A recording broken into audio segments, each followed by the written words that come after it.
Speaking of video games, we're playing Pyre. What a fucking game this is. Tons and tons of reading for me to do. Fucking loads of things to click on that do nothing. Look at this guy. And then some cool fantasy basketball dunkage. Now, for those of you who watched last week, we liberated. Yeah, you do that, and I will be ready. I'll be ready here when you come for me. So last week we liberated Jodariel, our large horned lady, very very strong lady with a large aura, who was very very useful because she could jump basically the length of the map, and her aura was like half the map, so it's like just impossible to get around her. When I played her correctly, anyway. And we liberated her because I felt like it was the right thing to do. I don't know if it was. I'm so conflicted about that still. So now we're trying to get through the rest of the game without her. Nope, don't mind me. Don't mind me. What does May have to say? Let's start reading. Let me hydrate first.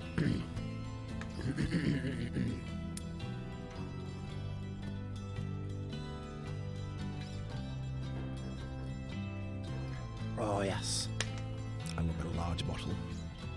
I love how it's green. It doesn't show up. It doesn't get green screened out. Unlike my blue T-shirt, which does sometimes get green screened out. Okay.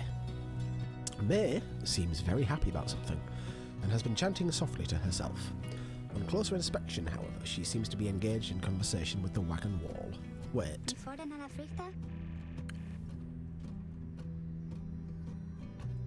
I think I've read this. It's kind of a very, it's a very kind of like metallic green. It just kind of look coppery quality, doesn't it? It's very green in real life, but it's very metallic green. It's kind of an off green, not like a luminous green screen style green. That makes sense. I think I've read this.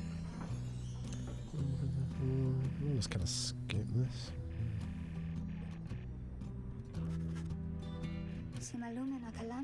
No, I think actually I have read this. There was a very similar conversation with her before, where she was talking to the wagon wall. Okay, so I've skipped some conversation there. I apologise. It cannot be that the 8 scribes intended that all of us just have to fight each other all the time. It just cannot be. So many whom we face, they don't like us very much, do they? Because if we prevail against them, it must mean that they cannot go home, even if they really want to. So that's why they don't like us. Back home, when they told me to stop being me, I didn't like them either. You want to know what I think, little brother? I think the scribes put us together in all this so we can learn from one another and grow closer together as friends. That is what I think, little brother, and I told them so, and maybe the next time I see Alma and Mr. Dolbert again, they will be happier to see me then. She bounds off, noticing you as she goes. Hi, miss. You sense some burden has been lifted from her, and her knowledge of the rites, however informal it may be, has crystallised into a deeper understanding. Fucking sweet. +1 hope. Lower respawn time. That is very cool. Glad I could help. Oh, the planner. So this is what we got right at the end of last week. We got this planner where we can see the other teams and what their record is, how many games they've won, sort of description, and what their ranking is.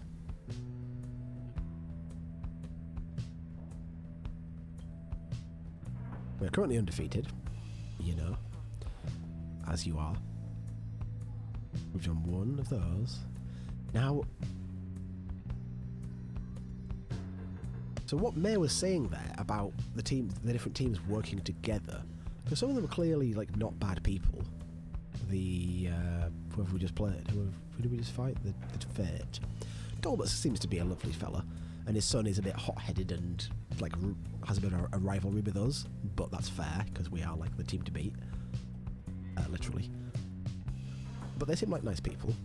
The worm seems kind of fun and harmless, but you know, a bit up himself, but not necessarily evil or anything. The accusers were the first ones we fought. I don't remember them very well. They were kind of moody, but not that bad. This guy I don't like. I'm clearly not meant to like him, so we'll see. She wasn't very nice, but we'll see. Same kind of vibe from her. This guy's just a punk, right? He's just a rebel.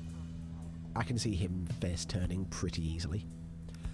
This guy is clearly like set up as such a baddie, but he just had this internal monologue section where he was talking about going home, and there was like someone he loved, maybe, if I remember rightly. And it's like, okay, they're building his character a bit there. That's interesting. Clearly making him sympathetic. The only one who is like, I don't know if we can redeem this character, is Udmiltha, who is what we're going to do next. We're actually going to play her team in the rights, because I think I found them the hardest, and I didn't want to come up against them in the final liberation rite, because that would be real difficult. So yeah, that's all cool. Let's read a little bit of this book. Book to read. We finished this chapter.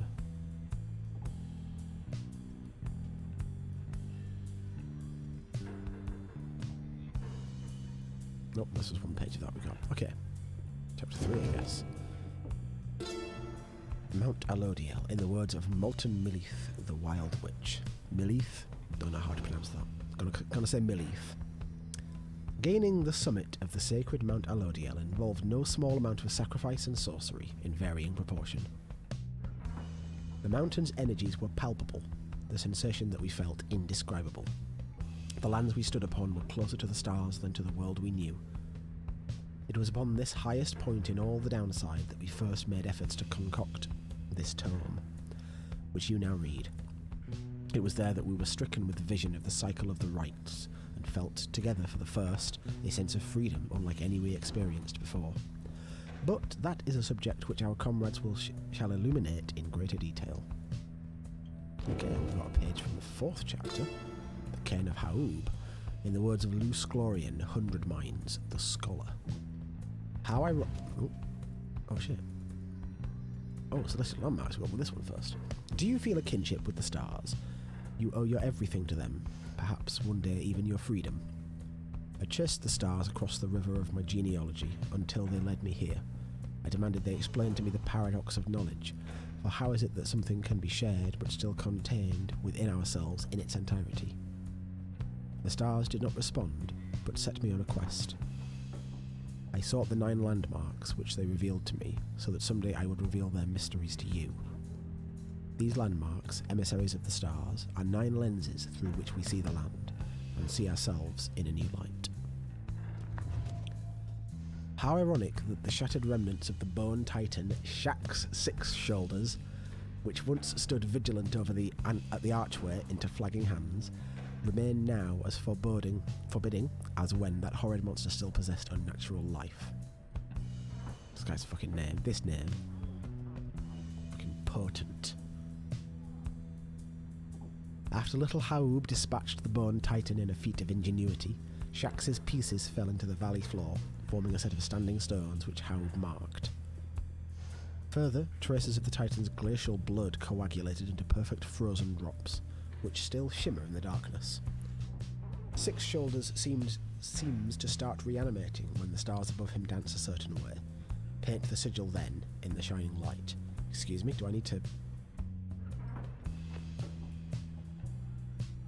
Is this something I need to worry about? Just presumably not, right? The Book of Rites. Much can be said about the Sisters of the Arch, whom we banished to the great beyond for deeds irredeemable.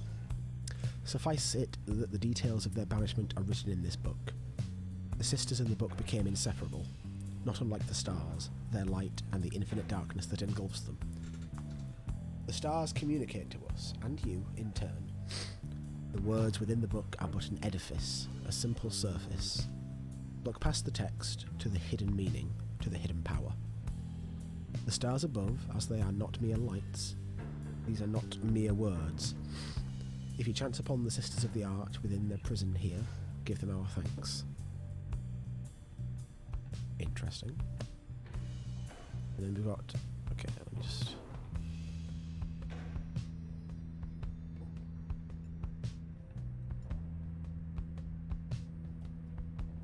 We've got a chapter here on the 9 Triumvirates and one on the Commonwealth. We'll get to that later, maybe. I think it's time to go. Look at this, look at this. Jadariel through a rug. Jadariel status liberated. My god, when I read that last time I was like, ooh, oh it hurts. Oh god. Oh, okay, we have to control this thing now, don't we? I believe the Star of Malif is up this way somewhere. North and west. Oh, right here. Oh, sorry. How dare you, Nightwing scum? You blasted fools, you cannot intimidate the accusers. We shall face you soon enough in a forthcoming right. But first, we have another pack of fools whom we must vanquish shortly. Until then, stay out of our way. Sorry? Are we going here? Where do we stop? Oh, that's Barker's. Is it?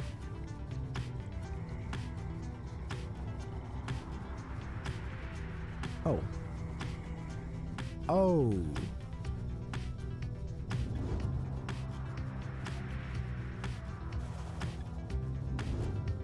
Hold up. No, this is... Yeah, okay, no. I was going to say, did it say? Because I thought the next right was up in the north, but it seems to be back where I just came from, but it's not exactly where I came from. Okay, I think I'm fine. I'm fine. Yonder lies the Ridge of Gaul, somewhat less imposing than when viewed from this vantage point. Do you not agree, reader? The myths of the downside hold that it is no mere ridge of stone, but the remains of Lord Gandroth, once slayed by Golgolthanian himself. The Serpent Titan. He brandished a tower shield and sent Gandroth's fury back into his countenance. Golgolthanian, the first scribe, or the second scribe after the Emperor. The one that wrote the first chapter of the book. The Empire's Master General entered exile of his own volition to pursue his liege. Though perhaps such tales are of little import now, when you stand to confront the withdrawn there in just a short while. I think, is this the serpent? Is that what it is? I guess he's turned to stone, right? He's petrified someone, that counts as vanquishing them. I just realised I need to do something to my camera real quick. Because it is still very bright. Green screen. Green screen, why?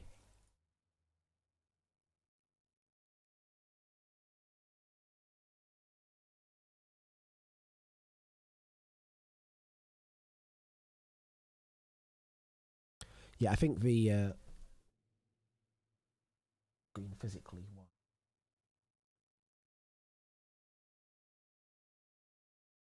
You'd stay where I put you. The Gandroth fella is... The Gandroth seems to be the... Is this... Hang on.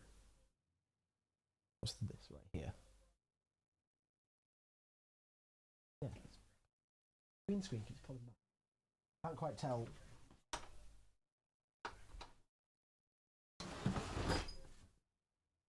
One second, guys.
This music is actually just the Pyre music that I'm listening to. I'm going to turn it off for a moment as I alt-tab to mess with my camera again.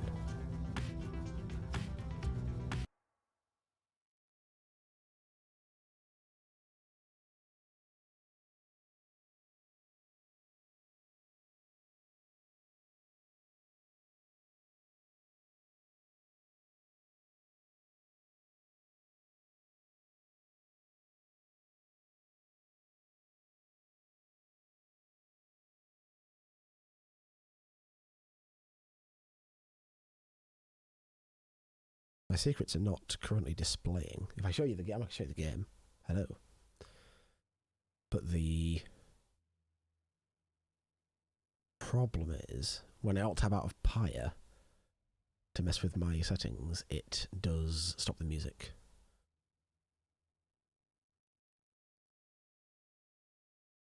I mean, I like to stop the music, you know? In this house, we stand music, or whatever.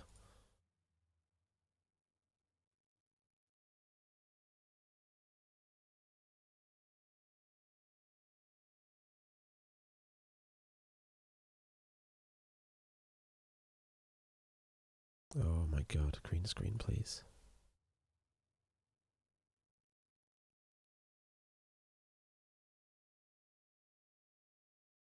Look at this fucking microphone. Look at this bullshit. Look at this garbage around here. This fucking...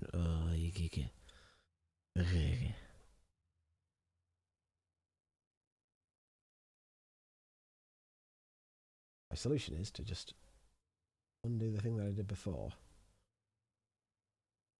Everything's still fine, really. I'm just a little bit bright. And I can turn these settings just a little bit back down.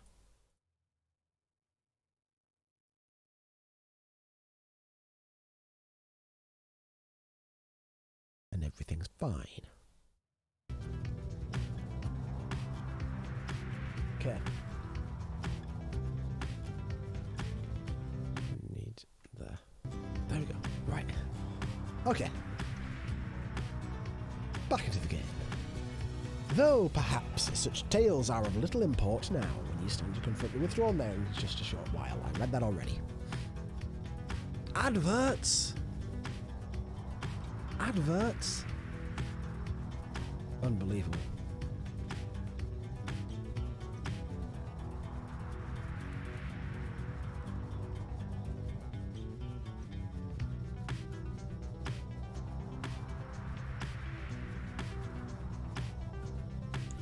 I haven't set up my adverts like properly yet. I was like just doing like them occasionally a little bit. I don't want to have them look too much.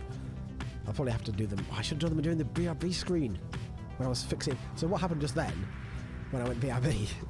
I was moving my green screen and I moved like. Have I still got like a little bit of fucking black here? Haven't I? God damn it!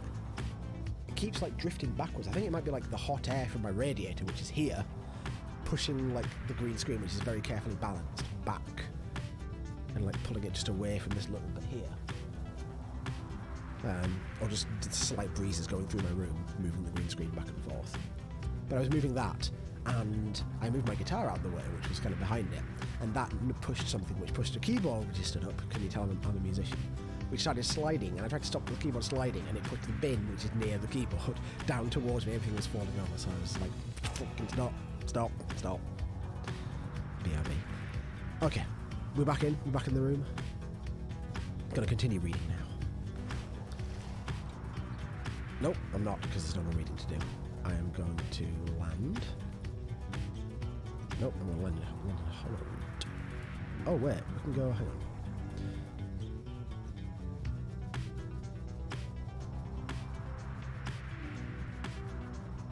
Gilman or Holland. Gilman or, okay, this is the landing point. You soar near to the border of the sandfolds. Which is? That's where I started. Yeah, like I was just saying, I need to work out where to do adverts. Like I remember to do them at the beginning of the stream. And like on an end screen maybe. It doesn't really matter. Like, the amount of money I'm going to get from adverts is fucking nothing anyway, so it doesn't really matter. I did tell them to be very infrequent and very short, though. The Sandfalls, okay. Where your companions first found you in the downside long ago. There was nothing for you there, and you never wish to see it again. Very well. That's not where we land. Right, we're going to land in Blooming Pool, okay?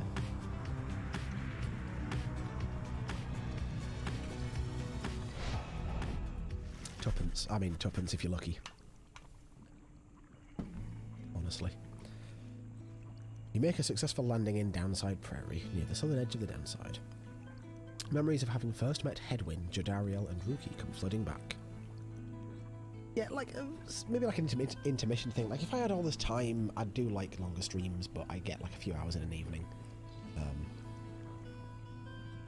Then I would, like, yeah, I'd, like, you know, play a game for a couple of hours, do, like, a 10-minute break with ads and stuff, and then come back, do another couple of hours, that kind of thing. Maybe a 5-minute break, rather. And then do the ads at the beginning and the end. But it's like, it doesn't matter, really, until I get enough viewers to actually add up. Yeah. Yeah. It's all good. It's fun to talk about this kind of thing, but really, the end result is that, like, you're going to get, like, £2 a year versus £1 a year, or 50 pence a year, or whatever, like, in 3 or 6 months. It doesn't really matter. You make a successful landing in Downside Prairie, near the southern edge of the downside. Memories of having first met Headwind, Jodariel, and Rookie come flooding back. You now should have some time in the vicinity before continuing onward toward the Ridge of Gaul by land. Judge the sparring contest. Hello. Nothing new in here? Oh. Ooh. Free stuff. Don't mind if I do.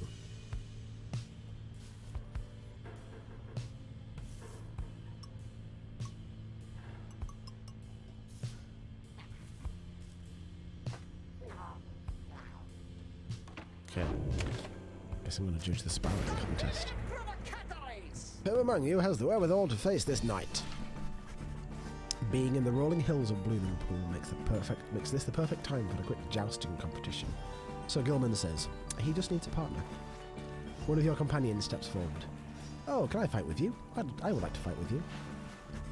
At this, Sir Gilman launches into a litany of instruction, detailing the specific methods of Sea Dominion ceremonial combat. At last, the two competitors take their positions, and then rush toward one another. They collide, then flail away, trading blow for blow. It all seems rather senseless. When at last they stop and catch their breath, Sir Gilman approaches you. I might have to choose based on nothing. I've been given no information about this contest. This night would have you choose the victor of this bout, Master Reader. Who prevailed? I don't know. You have no idea how to evaluate what you just saw, but you think it best to humour them. Now, May is super easygoing. I think if I say that Gilman won, she will not mind. Whereas Gilman is very proud, and probably by his standards was the better jouster, because he knows what he's doing more than May does. Ty sounds patronising, I don't know. I want to say Gilman. But yeah, that's kind of what I was thinking as well. Gilman might think I'm being nice to him if I say that he's the winner and like chide me for that. I want to say Gilman though. You declare the winner is none other than Sir Gilman. He beams with pride. It seems this knight yet retains something of the ancient methods of his kind. May congratulates him on an honourable fight. +2 quickness. Whoa. Whoa. Good decision. Salute. +2 quickness is really good. I might use Gilman next time then, because he's quick already. I like my speedy boys. And then just said that Jodariel was my favourite when she was the slowest. I beg your pardon? What is this? I'm intrigued by this. Here in the lonesome lands of Downside Prairie, you encounter a messenger imp come to deliver news and rumours from the other side. The news this time pertains to Jodariel, whom you liberated at the fall of Soliam. You learn Jodariel's past transgressions have all been forgiven. She soon was to be reinstated on the blood border.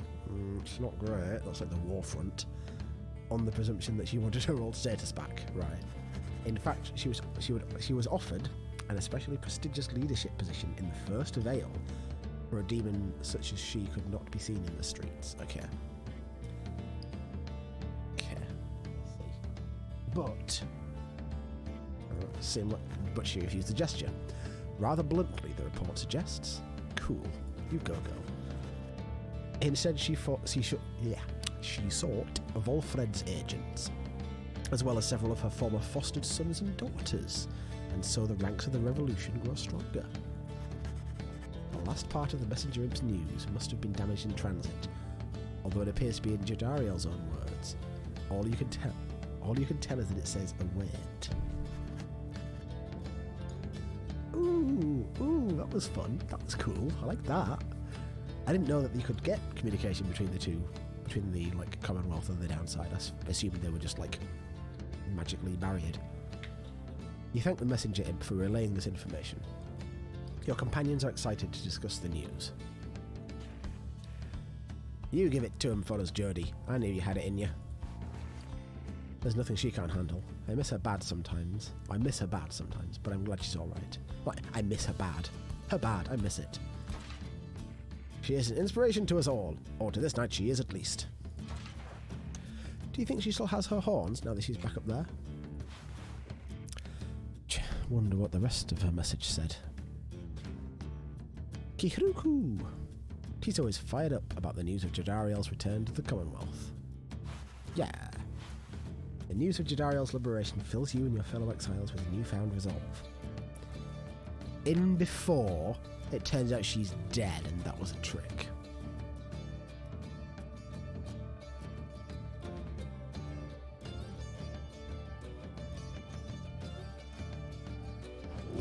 +1 hope for the next right.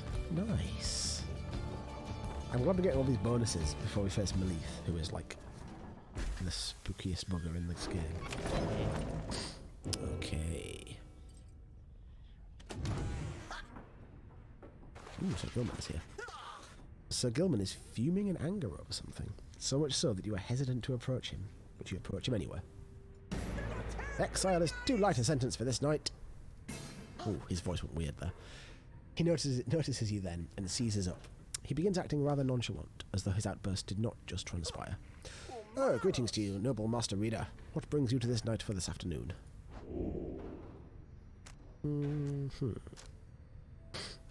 Is everything all right? You maintain a gentle tone with him, and ask whether there is something he might wish to discuss. Sir Gilman perhaps could benefit from talking through his woes. He stands there for a time, silent and dejected. But then... Master Reader, this knight cannot escape the horrors of his past. It seems that you would hear them, then. And then you have this knight's apologies ahead of time for burdening you further with his troubles. Having said that, here then are the troubles you requested. You are of course familiar with the siege of the Spiral Sanctum. For this night, the memory of it is like a wound which will not close. This knight stood there on the front lines whilst the high-wing remnants descended upon us. So furious was their assault that our chain of command was ruptured instantly. We of the Sea Dominion, we require orders to perform our duty. Without such orders, why, we surely made a very easy target there that eve. One by one, then 2 by 2, they picked us off, becoming bolder, some of them, shrieking with laughter all the while. This night, he saw his comrades cast aside like sea flies. How this knight survived, he does not know for certain, even now. Perhaps it was that he attempted to pursue and to detain his own knight commander, whom you met when you first met this knight. That cursed Sir Deluge. If not for his craven cowardice, the Spiral Sanctum it might have held a little while longer. But instead we were routed, rendered spineless both in form and deed. Sir Deluge was first to return and flee as our chain of command crumbled. And, as for this knight, he failed to catch his knight commander.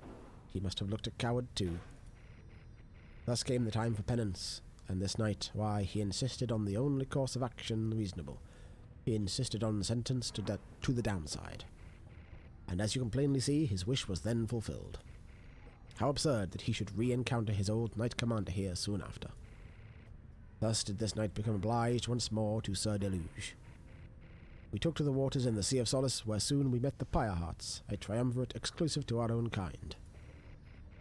It was plain to see that they lacked wherewithal and so deluge that they thought he could provide it, the leadership they sought, and his was too much of a coward to decline. Oh, sentences. As for this knight, being of the Sea Dominion, he had little choice but to comply, or so at first he thought. When he encountered you and the Nightwings, something awakened within him. With so little honour left to lose, and so much left to gain, it became eminently clear that this knight stood a better chance within your ranks than those of Sir Deluge. And there is little left to say.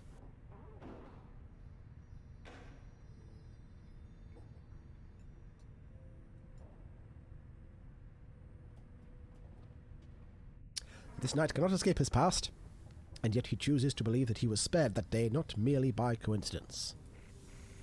Perhaps under King Horus yet has plans in store, in which this knight may play a part. This night he clings, however vainly, to that hope.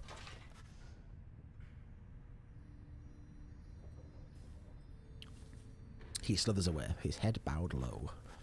It seems best to leave him be for now. You sense he feels relieved at having shared all this. Cool, so we got his bio updated.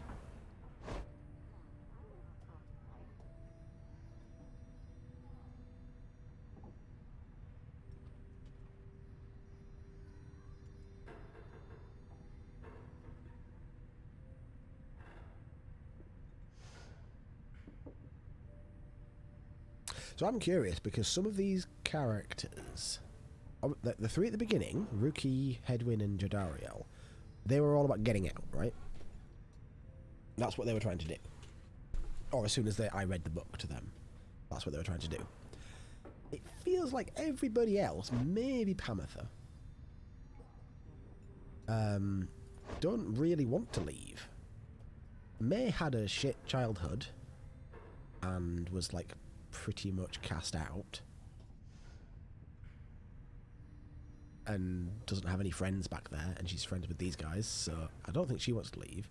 Sir Gilman volunteered for exile, and while he would probably accept going back, he probably wouldn't want to necessarily. Tizo's from the downside, I think, right? Yeah. So can he even go back? I don't know. So these three, I can't see any justification for sending them back to the Commonwealth. Or to the Commonwealth. Pamitha, I don't know about. I'm interested in her story. Figure that out at some point. Let's talk to Falconron. Hey guys, say, what are you guys doing all the way back here? You know, it's not so bad here, I was thinking. And I got some pretty good stuff. I think we got to check it out. Right, sell things. Very cheap things. I've got barely any money, so it's not like I can do a whole lot.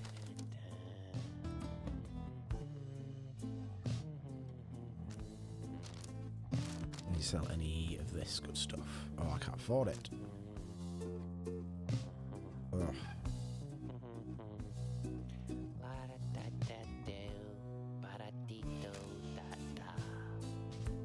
I don't like this, but the small furry cute thing and the red winged lady.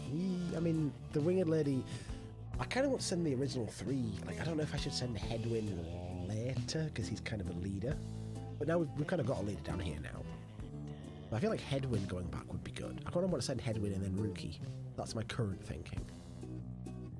And then I don't think any of the others really want to go. Except maybe Pamitha. She might have some, but I don't know her backstory yet. I have not had that conversation with her. So I don't know what her deal is. There's the winged lady. Right, let me unequip stuff. Figure out what I'm going to use for the next rite.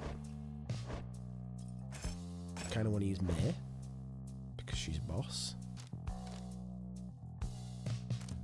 Okay, how about Gilman with this, because he's good at killing people. May with quickness. Seems good.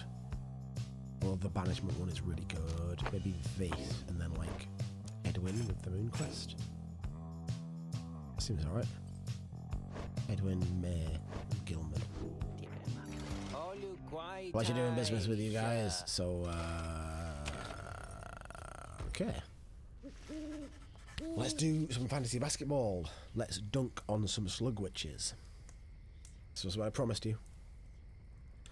Though the now familiar surroundings of the Ridge of Gol made preparations faster than before, the stars are already aflame by the time you and the others are gathered. Here we go. You ready, Pamatha? Shouldn't be a problem. Always good to stretch my wings a bit. Besides, we wish them all good fortune. Turn, little else is said. And together you watch the celestial harmony in calm and silence, and await the withdrawn. Why are these two automatically raimented up? And then, was there something that I forgot that they're meant to be in this light? Maybe everyone just raiments up just in case they need it. They're all on the bench. Put me in, coach. Oh, it'd be cool if you could sub in this game. Just sub one player or something. Hark now, you exiles of the Night Wings. The 8 scribes summon you to the Ridge of Gol. Your adversaries in the rites this eve shall be the Withdrawn. Whose ever pyre yet burns ere the break of dawn shall surge forward on the path to glory. Now prepare yourselves. Previous time on this smirch now flames mockery, this time all for this like, no matter the result, and no matter the cost. Or you can take them. Who's up for this one? Right. Now let us get started.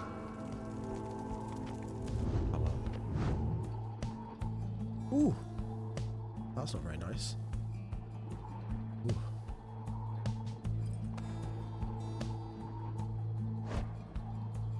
Got an imp. 2 imps. Interesting. Piab and Yaul. So, we've got to be careful with jumping. Make sure I can jump to catch the imps out. Right. First slot, I think I'm going to go Gilman. Sir Gilman. Then let's go Edwin. Edwin.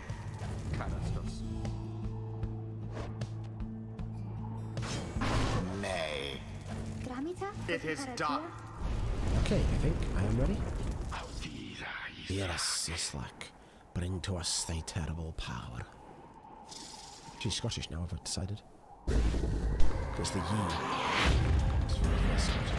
ye. Begin. Whoops. Alas for Gilman.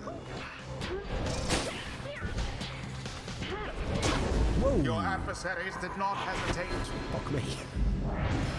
Jumps real fast. Oh, Jesus Christ. That ought to wake you up. Well, this isn't going great. You stand against us once again. Begone, irrelevant to us or to our purpose. There.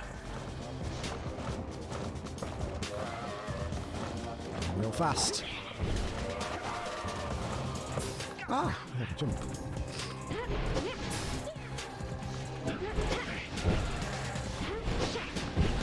Jump somewhere. Yes. Be God. Whoa! That was a very large.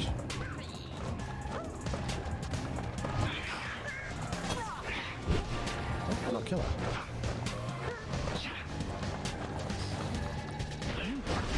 Holy shit! Disaster. This is, I'm just fucking around, I guess. Headlong goes Sir Gilman into flame. Real fucking careful now. Oh, I pressed the jump. Can you see?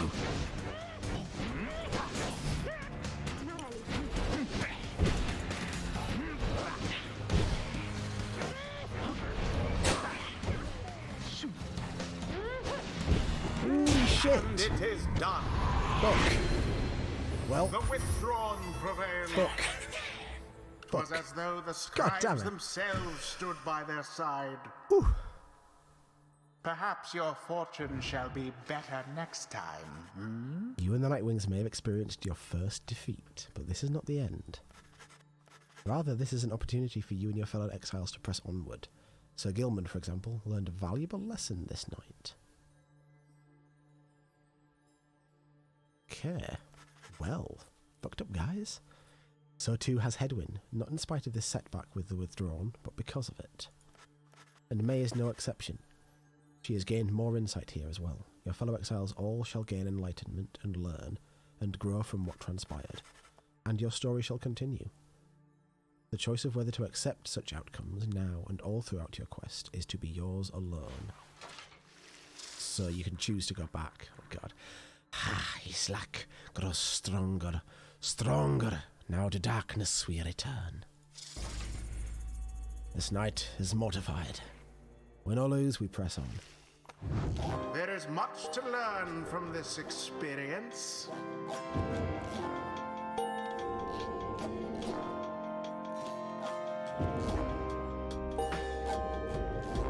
Ooh, really close to leveling up.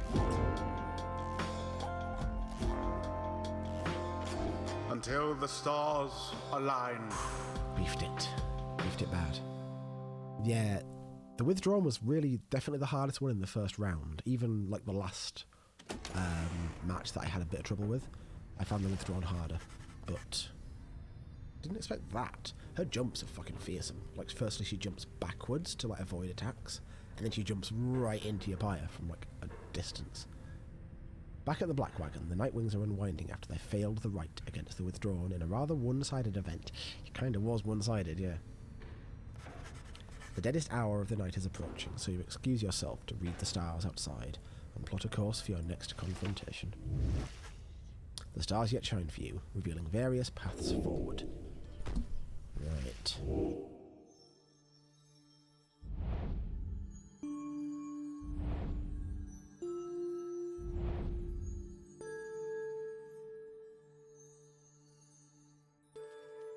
Pyre Hearts. Essence, maybe.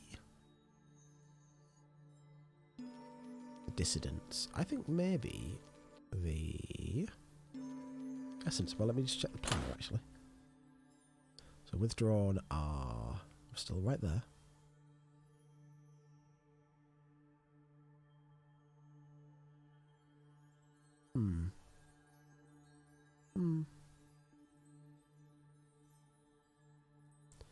Let's go for the Essence, I guess.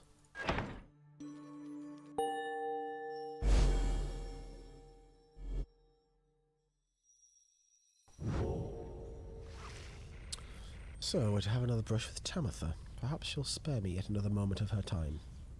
She's here because of me, and I am here for her. Tamitha then tells you more of your next adversary, her own blood sister. Tamitha Thane, the harp of the Highwing Remnants, raised from birth to excel in outwitting and outmaneuvering her enemies. She seems driven by her hatred for the Commonwealth. After retreating to the mountains centuries ago, the harps refused to join the Commonwealth, and those old tensions boiled over into raids or skirmishes or all-out war. Light tacticians such as Tamitha gave the Highwing Remnants a swift and powerful military presence to this day, despite the harp's small numbers. She once hatched ambitious plans to overthrow the Commonwealth, breaching its defences so her sisters could rain down untold destruction. On the darkest night of the year, she led a daring infiltration mission deep into her enemy's lands. It almost worked. However, she was betrayed by someone very close to her. Someone branded a Commonwealth sympathiser, Tamitha. Tamitha was caught, clipped, and subsequently exiled as a prisoner of war, but being trapped within the downside only stoked her fury. I wound up in here not too long afterwards. Anyway, it's complicated. What happened between us? What I did for her own good, and that of all our sisters. Though I'm beginning to doubt that Tamitha will ever see it that way. We'll see, I suppose, but for now I'd best try and catch what sleep I'm able. Pleasant dreams then, darling. You bid a good night to Tamitha in turn. no time now to make flight preparations, though come morning the Black Wagon will press onward.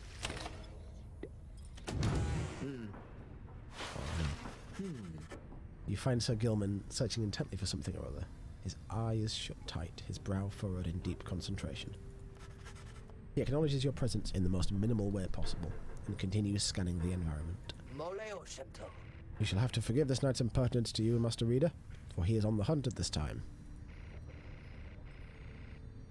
Using his acute sense of hearing, which is much more acute whilst underwater, but shall have to suffice in this case, he shall track down a most elusive character. A character who has eluded this knight time and time again, and from whom this knight seeks to learn still superior evasive strategies, applicable when next he may conduct the rites. Hold! Is that? You have no idea to whom he is referring. When? Stick it up, worm. You're caught out. Could have wrung your neck just now, you know. Ah, this knight has failed again. Alas, Master Rookie, once more you have outwitted this poor knight, and outmaneuvered him. Please, you must reveal this secret to your speed and cunning. Take it easy, chum. You're not half bad yourself. Besides, I was getting pretty sick of running circles around all these slowpokes before you showed up while we were out at sea. Do you truly mean that, Master Rookie? But no, it cannot be, for this knight has never seen anyone as deft and fleet in foot as you. Certainly, it must be advantageous to possess 4 feet, whilst this knight has but 1, if so it may be called. And yet, we are all born with necessary means, and we must all make do. Look, chum, you gotta stop being so hard on yourself already. You ever thought maybe you ought to give yourself a break once in a while? Never! This knight deserves no break, not while there is honour to be gained. He is merely a worm, one of roughly 8 billion of his kind, thus he must strive to be remarkable, and to exceed what is expected of him. And guess what, chum? You went and did that already. I thought all you Sea Dominion types were just a bunch of meatheads who didn't care for nothing but a fight. But you've been downright decent. Even made me break a sweat a couple of times out there, when I thought maybe we got somebody quicker on the foot than me. The point I'm trying to make is, it's been good having you with us. I always say it's worth having someone quick around to keep you on your toes. For a moment you wonder if Sir Gilman is about to weep.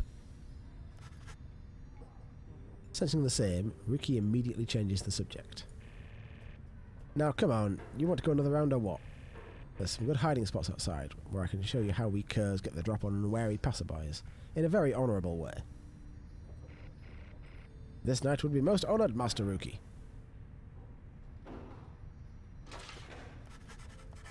As the two of them head off to further train together, you catch notice of the Book of Rites there, in the wagon. The rites which so stress trust and reliance on one's fellow exiles. The 8 scribes likely did not envision Sir Gilman and Rookie in particular as conductors of their sacred tradition, yet perhaps theirs is the sort of kinship which they had in mind. That's cool. Rookie's a good egg. Rookie seems like a decent dog. Decent dog. Can't believe we fucking lost. Can't believe I lost.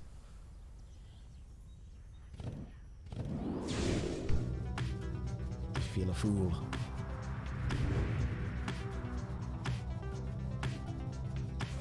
Hello? Tempest, hello. Oh, hey, what's the big idea, huh? Oh, it's you Nightwings come to rub it in again, I guess. We Tempests, we've been trading flames with you who knows how long. So what, you got us once or twice lately? Matter of time before we go and get you back. So you might want to keep that in mind next time you go messing with these horns, hear me? Now get out of my sky. Just thought I'd aggravate him for a moment there. The gloom hangs thick above the pit of Melith, and all around it. You are brave to seek your adversaries here again, reader. Many in the downside believe it to be nothing other than a foul den. Yet they take the tales of Islak Astralborn to be mythology, embellished through retelling over time.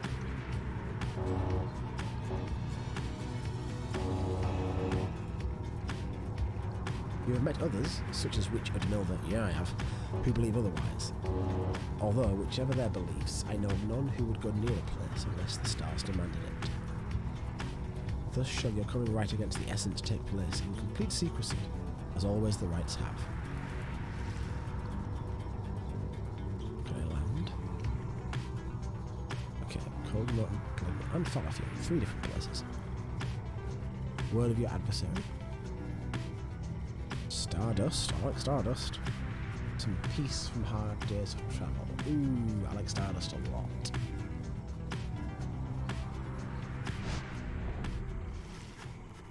You return to the dismal region known as Flagging Hands.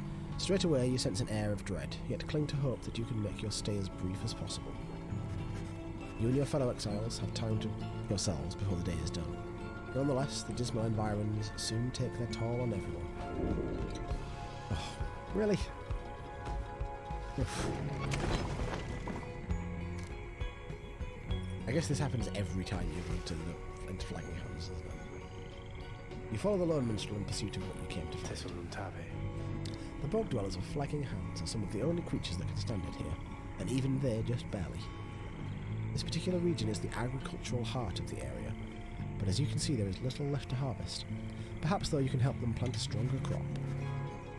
The lone minstrel leads you to a sad little patch of mud. He leans down and speaks into the earth.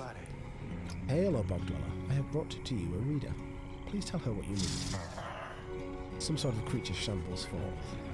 With broken hands, it points you to a collection of foul seeds and simple garden tools.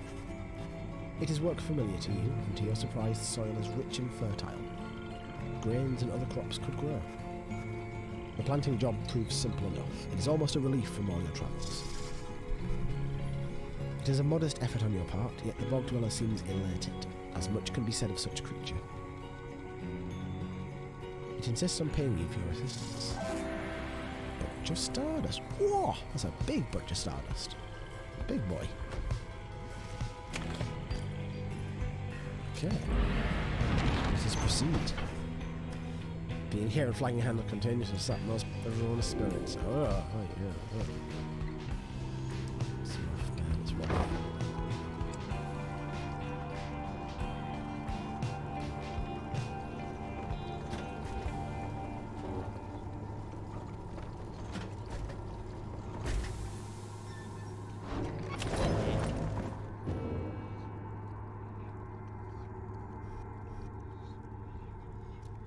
Right.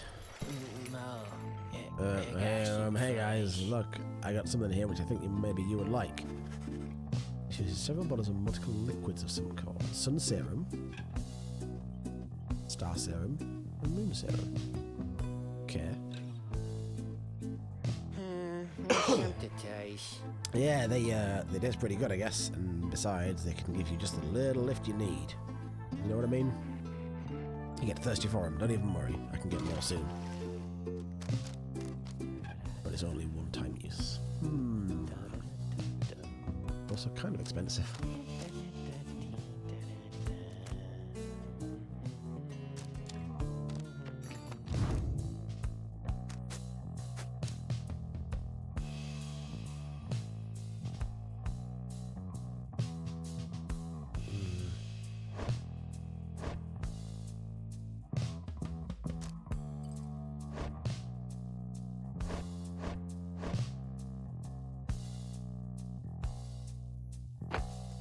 Extra presents. Sounds real good.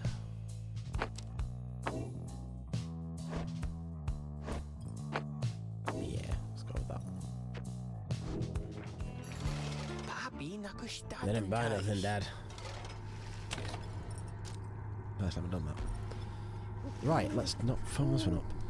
The afternoon is just beginning to give way to nightfall, as you and your companions finish making preparations for the coming rite.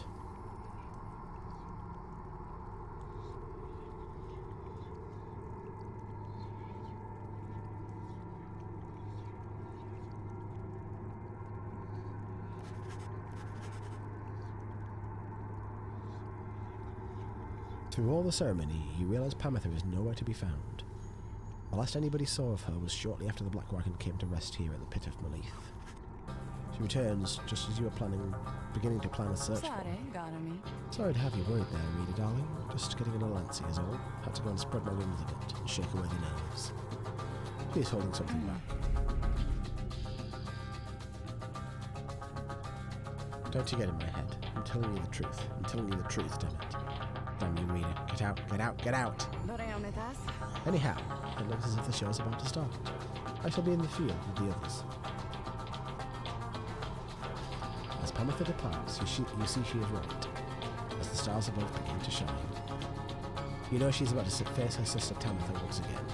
You accept that it is a very private matter between them. I feel like I have to use her now.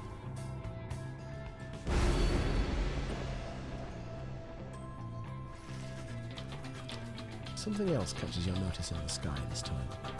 Strange new stars shimmering about the ones you recognise. The greater titans have returned. Some of them are merely in spirit, not in form, but those dark stars are a portentous sign. Though they may light your way, beware the path which they illuminate, reader. What does this mean? It's very ominous. This is the shrine from Bastion and limiters from Transistor. It's the thing that makes it harder, that makes you get more rewards. Great challenge, yeah. Yeah. Behold the Titan stars.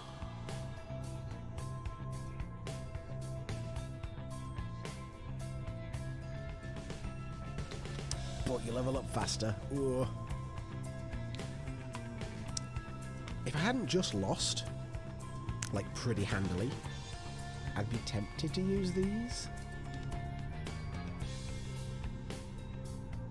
But I will not today.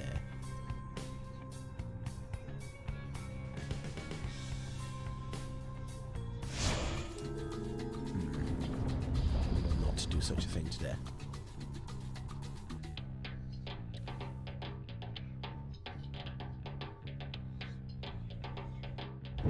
The Titan stars. Burning remnants of monstrosities felled by the scribes themselves. Who could stand against them in their fury? You are wise to have resisted their seductions, reader. Best focus on your adversaries, keen as they are to confront you once again. Don't compliment me. Put out their fire first, and show them the glory of the Night Wings. I'm not making the game harder on myself. Make ready for the right! Okay, the winged exiles of the Essence take position opposite your own companions, and their leader soon asserts herself. Pamitha, come forth. No trickery this time. She appears as asked, though remains silent as her blood sister studies her for a time. Tamitha then reaches for her mask. You look weary to me, sister. Oh, too little sleep, I guess. I do get rather anxious sometimes, on the night before one of these things. It can be a lot of pressure. Understandable. The two of them say nothing for a time. You cannot discern what they're thinking. The Highwing remnants all seem to be very mentally acute, trained as they are from birth. Soon enough, Pamitha cuts through the tension, her tone light as ever. So, given further thought to my proposal then? I have.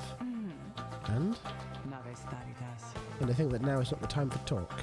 Besides, your comrades there. Surely you give them pause. Even now they must be questioning your loyalty. What? But I... Oh, cut it with the stammering, Pamitha. It is very unbecoming, you know that. And you be sure to tell those comrades of yours what you proposed to me. She dons her mask once more. As she rejoins the other exiles of the Essence, Pamitha hesitates before returning to your group. I told her she could take my place. That I would keep her up to date about our progress, and that she could take my place if ever it was time for me to go. But you don't have to worry. For one thing, she refused. And for another, well, I'd better tell you later. For now, remember you can count on me. So... Who shall conduct this rite? There was something about...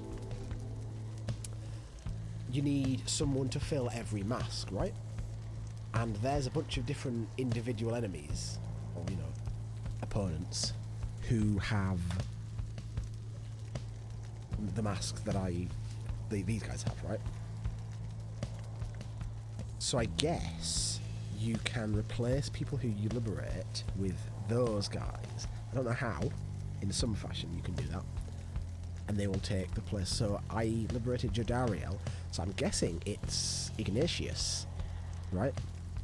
It just seems so much like they're building him up to be a more sympathetic character that I must be able to calm down there.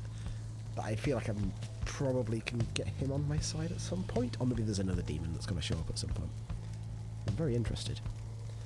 Right, how do we not fuck this up? Gotta go Gilman still. Sir I'm gonna try and stick with him. He's super close to leveling up, I think. I'm gonna go in there. May. I'm gonna go with Pamather.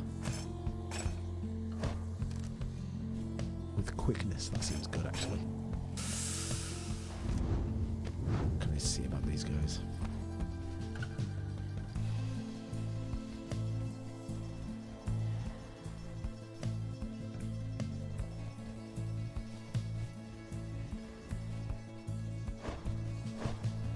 Just 3 hearts.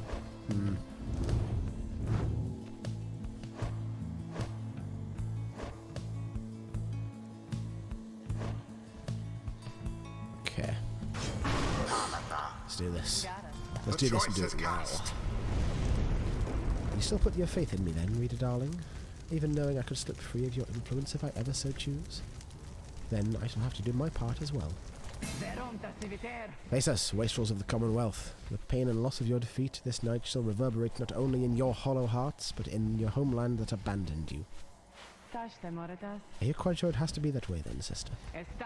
There is no compromise here, Pamather. Not for traitors to my country or my blood. I understand. Then so be it. Okay. Oh boy, so fast. I ran in that stupid... The pyre has been scaled. Bad start.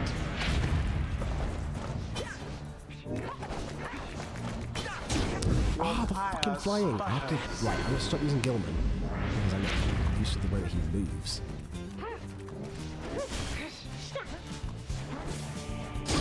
Sublime. Right, May is so fucking fast. I can just do that all day. You seem so distracted, Pamather. Is there something more you wish to say to me? Words you feel I am owed, perhaps? Pamather stops at this and reaches for her mask. I'm sorry for what I did to you, sister. For what you did to me. Your apology rings as hollow as your plumage. You might rehearse it further upon every last survivor of the High Wing remnants. Now no more talk. Such hatred spewing constantly from Tamatha. Jesus. Yet here in exile, she is not but talk. God. Jesus Christ. Oh my God. Pathetic. I'm not keeping track of this well at all. Patience, your flames grow weak.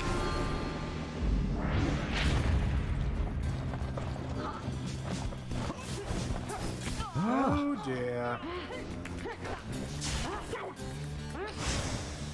Yes! Gotcha. Right. Was There flung we go. right in. Getting somewhere now.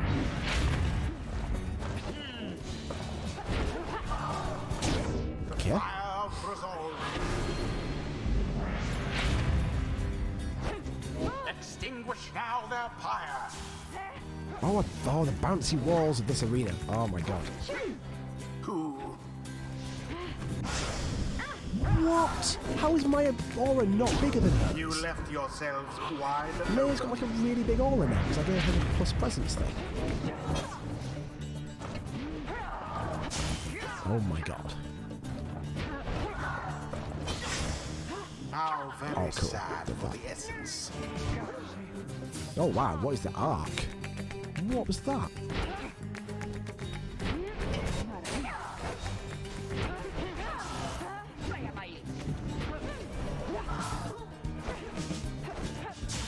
The orbs unclaimed again.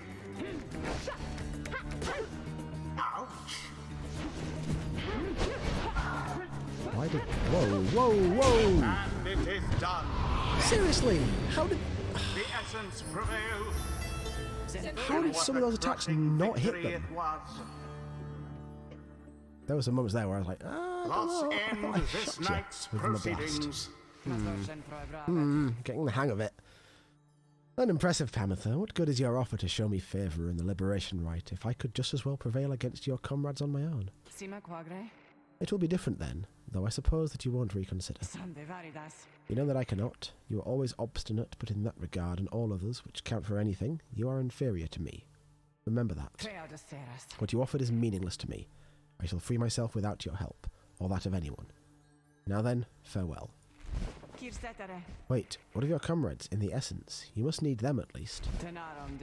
Mincing my words as ever, Pamitha. Know that I do love you in a way. Is that what you wish to hear? But my purpose is plain, and you stand in its way. You are a fool to think my freedom is my goal. My freedom is a means toward an end, the likes of which you would never abide. Do you think that you could sway me from my purpose, Pamitha? Pamitha remains silent for some time. No, I think that you will struggle to destroy the Commonwealth, no matter what it takes. No matter if, in doing so, you are destroyed instead. Just so, then you understand me after all. Pamitha does not turn to watch her blood sister depart. The rites do tend to teach something of trust. Oh, what? How many points left to hard level up? Seriously? Honor is elusive, O Sir Gilman. So grateful is this night for such a glorious occasion that he is giving strong consideration to performing here and now the forbidden dance of the Sea Dominion. Okay.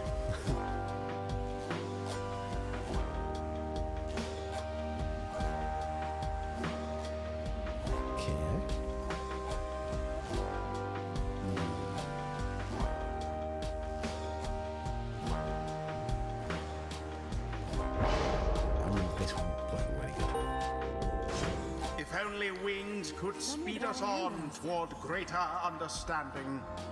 All in all, having to unlearn everything I've learned is going somewhat faster than expected.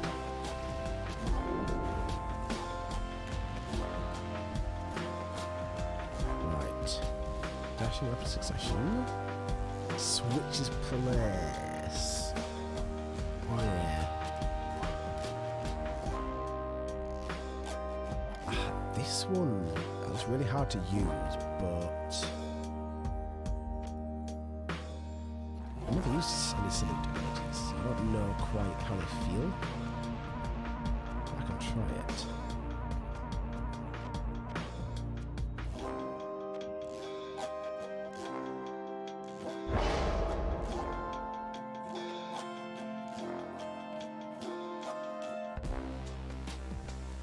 Until the stars align.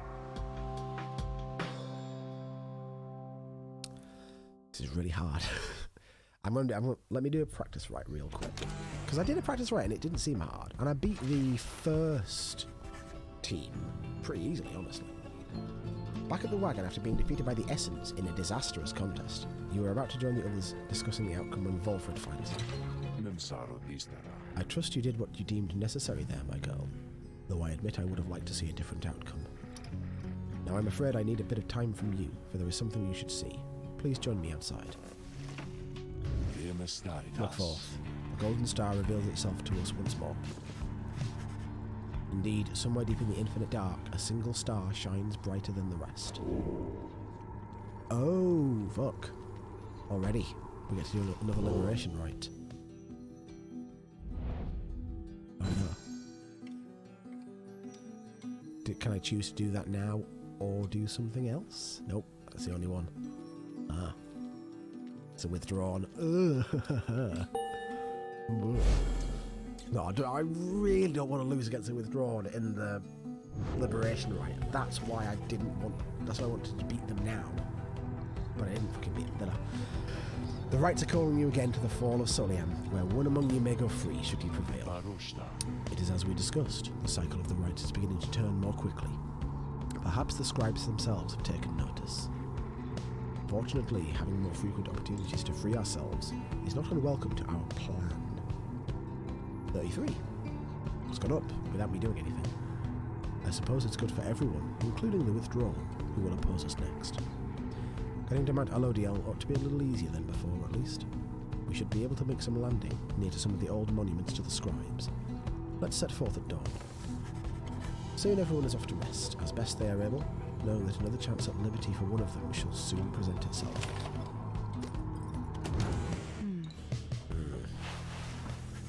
Despite Pamitha's mental conditioning, you can tell something is troubling her. She won't listen to a word I say, not one damn word. If she were my blood sister, I should think I'd hate her guts as much as she hates mine. She shakes her head. I should apologise to you and everyone. I sought out Tamitha without asking your leave. Figured I would rather seek forgiveness than permission, you understand? My attempts with Tamitha didn't amount to much, as you saw. So at this point, I'm hopeful you'll be more accepting of apologies than she. So tell me something, Reader darling. Do you suppose I'm going to betray you? You may know better than I do at this point. I don't think so. Well, her priority is to her sister, but I don't think she'd betray us. Because I don't feel like we're going to be in a situation where we're necessarily opposed like that. Maybe I'm being optimistic and hoping that all of the people who are on my team are super good people.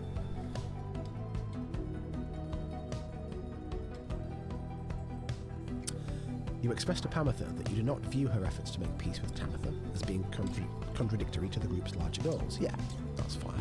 That's fair, I think. You understand why she did what she did. She says nothing for a while. That's kind of you to say, darling. May the others see it with such generosity. But if they don't, you need but tell me to depart, and I'll be on my way. However, I have a promise that I wish to make to you. You let me stay, and I'll see this through with all of you, no matter where we all end up. I'll be on the roof for a bit, I think. You take care too, darling. Despite Pamitha's disappointment with the outcome of her conversation with her blood sister, you sense she is less troubled now, after your brief conversation. Nice. We got some mushrooms. Oh, we got some mushrooms. Some berries. Sweet. Free stuff.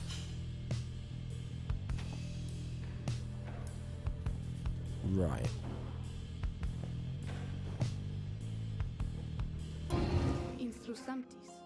Let me talk to her first. Ah, my best friend in all the world, come to visit me again.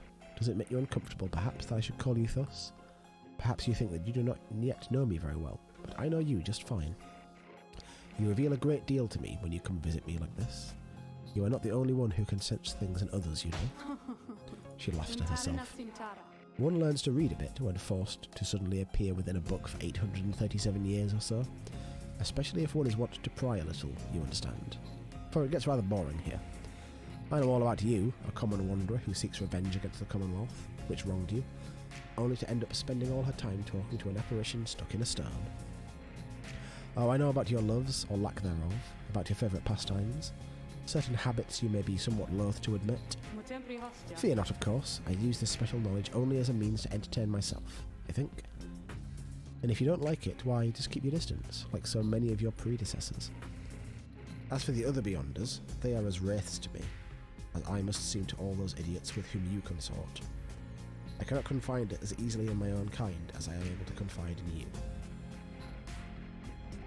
But I suppose that I have said too much. Thank you as ever for the visit. You have given me a lot to think about, more than you know. She laughs again softly.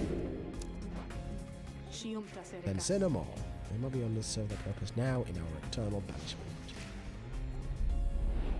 Let me try and fucking play this game and not suck.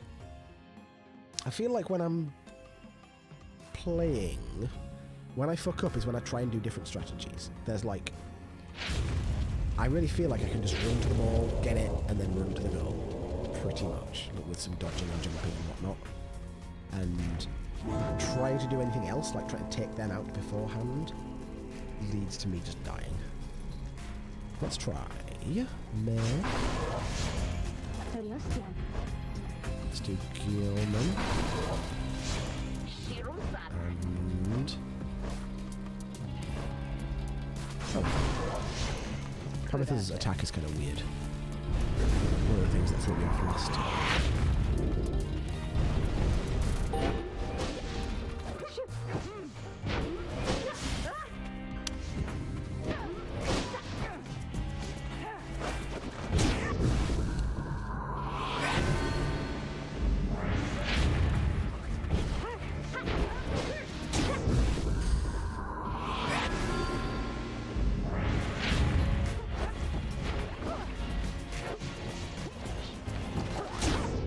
See, this is so easy. It was not as easy against the other people.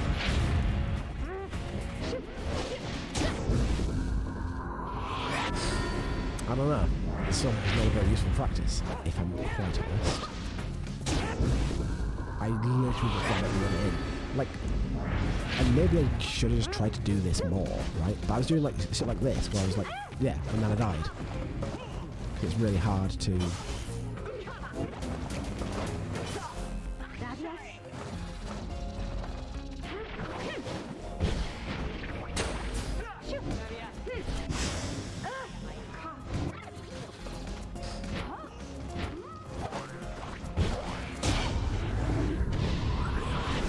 Just like that.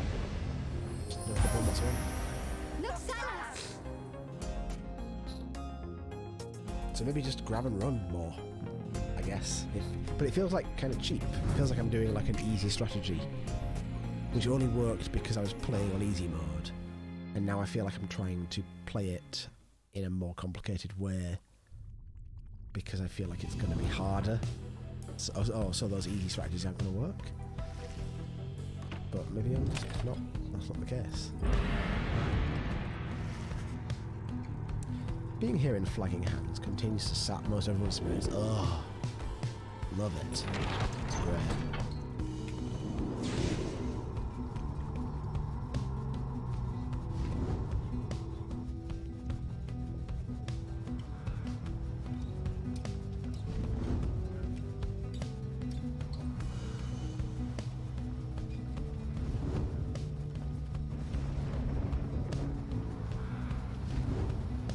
God, the liberation rite is so freaking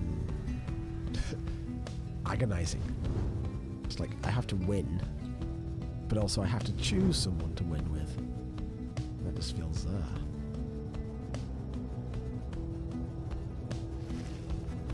The inverted fall of Solium roars into the sky. Somewhere beyond it lies the Commonwealth, beyond your vision and beyond your grasp. Alas, that we can't simply fly on back up to our homeland. This wagon has limitations, I'm afraid. But we shall return yet. Let us continue now along the path. Where do I land? All the way over here. Tizo.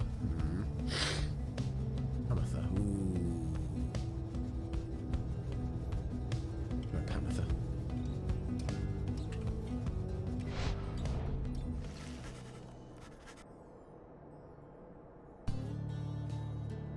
You make landing on the sacred Mount Alodia, upon whose summit the next liberation rite shall soon take place.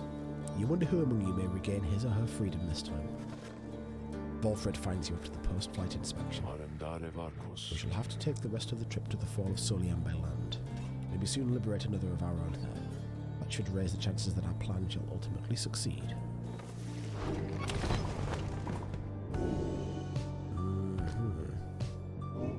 Oh! There's another task here. Yeah.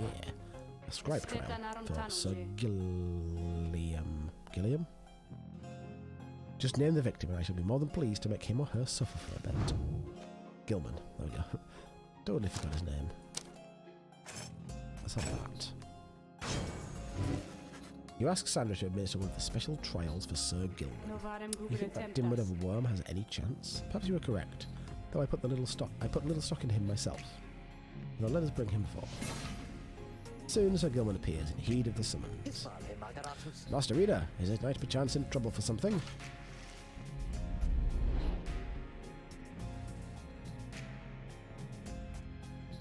Be cool. All good, Gilman. Except that you're really hard to use while I'm playing with you. It's really hard. Like annoying. Trying to figure out how to use his attack. Listen well, Worm. You answer to me here. As you will, Your Highness. Your Highness, I like the sound of that. Though flattery shall get you nowhere here. Demonstrate your competence to me then, Worm. You shall have to do it mostly on your own, though under the guidance of your lovely reader. I trust you are prepared. Of course, Your Highness, this knight accepts this challenge. Right, so grab and run, grab and run, grab and run. Nothing fancy. Nothing fancy. Oh god, this is very large boy. Well,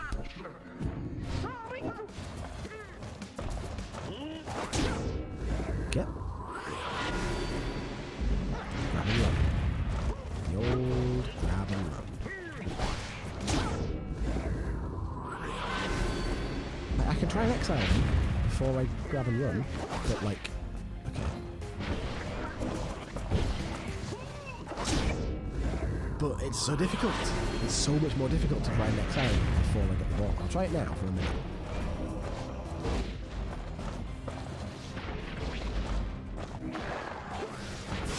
Oh, well. Just run into the hole. That wasn't it being difficult. It was being stupid. It's so easy. It's so easy to just grab it and run it in. Like, what the fuck?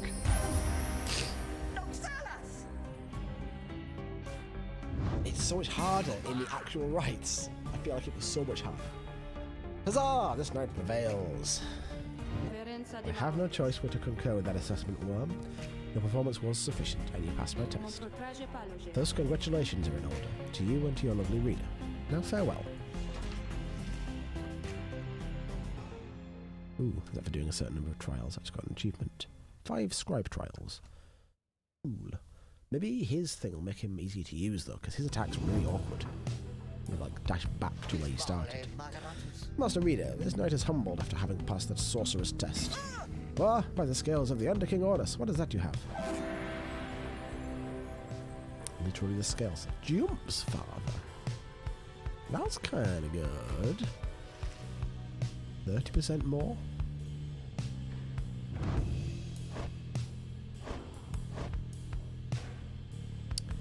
My main question right now is, should I try and liberate Hedwyn or Rookie? I think I want to do Rookie. I kind of want to keep Hedwyn for a while. I kind of want to try and liberate Rookie first.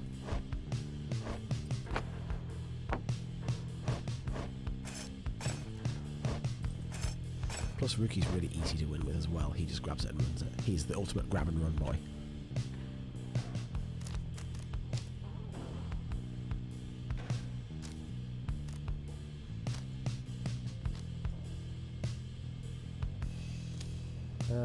Well...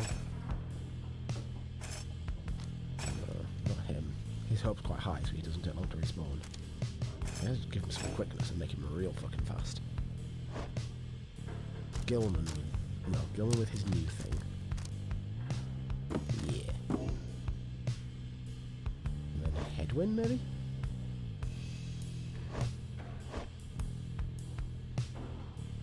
I'm kind of interested to see what happens if Hedwyn gets to level 5. Do this. Hedwyn, Rookie. Rookie first. Hedwyn and Gilman. Speedy boy team.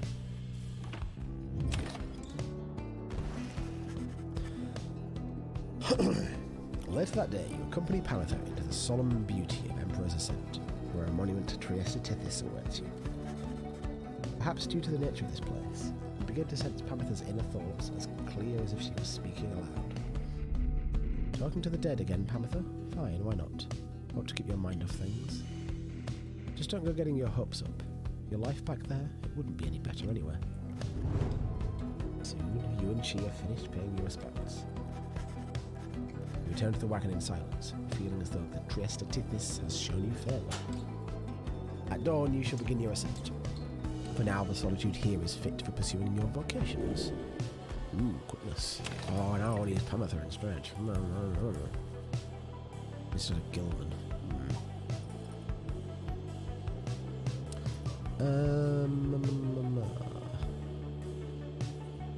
I'll do this one.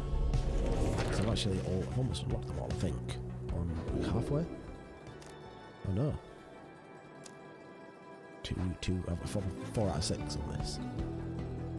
You concentrate on the substance and words and teachings. Yep, done this. Spirit. Cool. That also offsets the hope that I lost earlier by being in flying hands. Panther again. You find Panther by herself again, though her expression is grown darker than her custom. Leave me be, would you, reader darling? I'm trying to get some good and proper moping done here, and you're distracting me. Leave me be, reader. Just leave me be, reader. Just leave me be. You don't want to know what's lurking in my heart or mind. What you'll find there isn't pretty. Yet something about her thought process is different to you now. You know that with her conditioning she can resist your scrutiny, but now her thoughts are laid bare to you.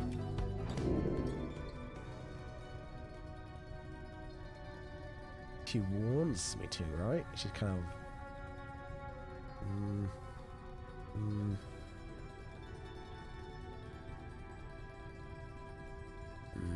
I am curious. Pamitha seems to be inviting you into her thoughts. You remain there in that lonesome space with her. What is it going to take, I wonder, Tamitha? Shall I just go ahead and kill them all? That would be proof enough, perhaps, about my loyalties to you and our sisters. Perhaps I ought to start with this one right in front of me. The bond between you severs as Pamitha opens her eyes and stares at you. Then she smiles sweetly and gives a gentle laugh. You see, reader darling, my thoughts are rather cumbersome at times. But do not fear, I have them very well under control. Still, thoughts being the loathsome things they are, I nonetheless cannot fully suppress them. She exhales and looks askance. You know by now why I am in this mess with all of you. You could say I lacked Tamitha's sense of commitment, her zeal. She lives only to see your nation overthrown, or something worse if she could have her way.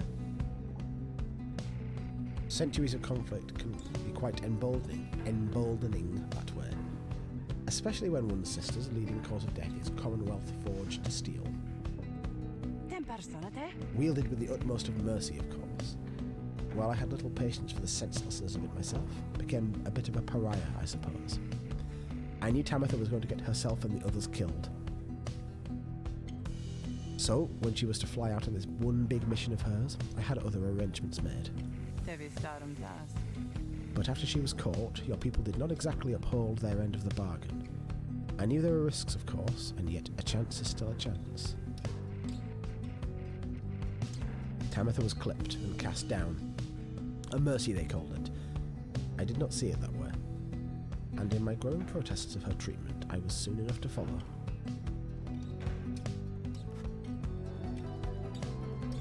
She falls silent for a while. I haven't yet decided if I entirely regret my actions, but I do seek Tamitha's forgiveness, and wish that she could see my thoughts for what they are, as it seems you can. Then she might realize our nation's people have much more in common than she knows. Sometimes I wonder which of them is the stupider. She brushes past you and out of the wagon for now.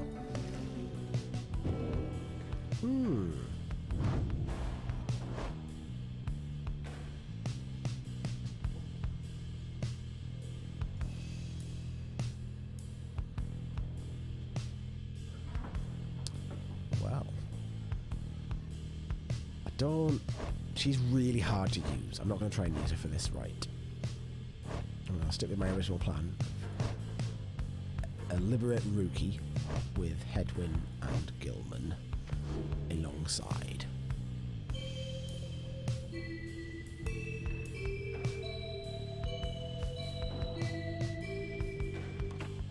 Okay. Gone to how long this area is. Oh, it's pretty long, isn't it? It's this, then Scribe's Gate, and then the Fall. Okay. So Gilman shall gain favour. Rookie shall gain favour. Ooh. Rookie's so good, he doesn't need it. I'm going to try and buff Gilman some more. Especially because if it's a permanent buff, it'd be really nice to keep him stronger, make him stronger for a long time. On the way to the summit, you pass a monument to Luz Glorian, and Sir Gilman happens to take notice. Have this night's glory days gone by, he often wonders. Perhaps you know the answer to that. Please do not spoil it for him. He says little after paying his respects. However, as you prepare to continue your ascent, you sense that Luz Glorian has shown you favour. Nice. Not bad. Respectable.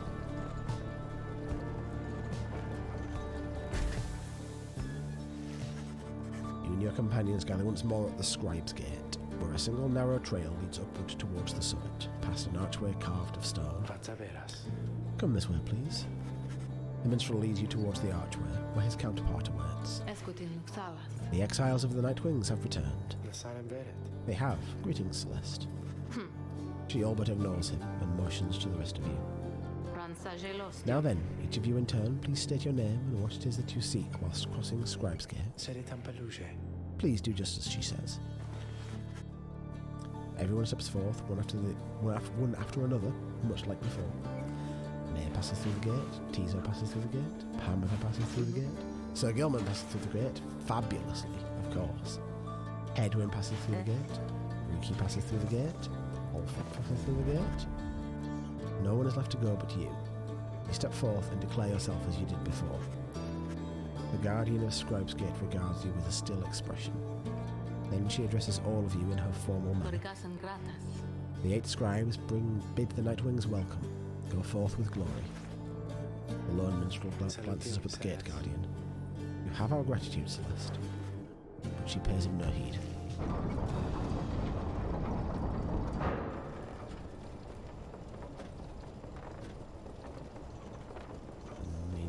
She's going to be something like narratively important or wacky. I totally thought that the lone minstrel was the emperor or one of the scribes, and then someone said that he wasn't, and I don't know if I believe them, but it seems like he's something else now. Again you gain the top of Mount Elodiel, from which the downside sprawls before you. You wonder whether one among you shall soon follow Jadariel from this place. Oh, hey guys, you know, it gets real awful cold up here. Sometimes waiting for customers, so come on in, okay? And good luck in that big battle thing you got. That's where you're going, isn't it? It's going to be exciting for my friends. Okay, let me sell some stuff. 29. I can't afford. Life is difficult.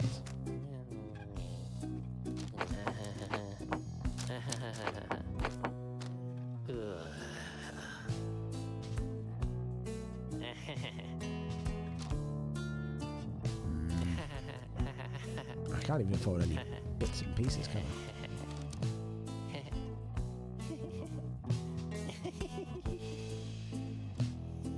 That's not bad, but it's not great.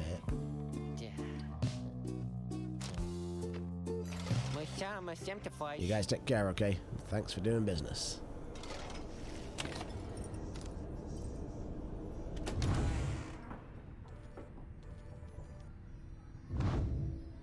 I don't know if I should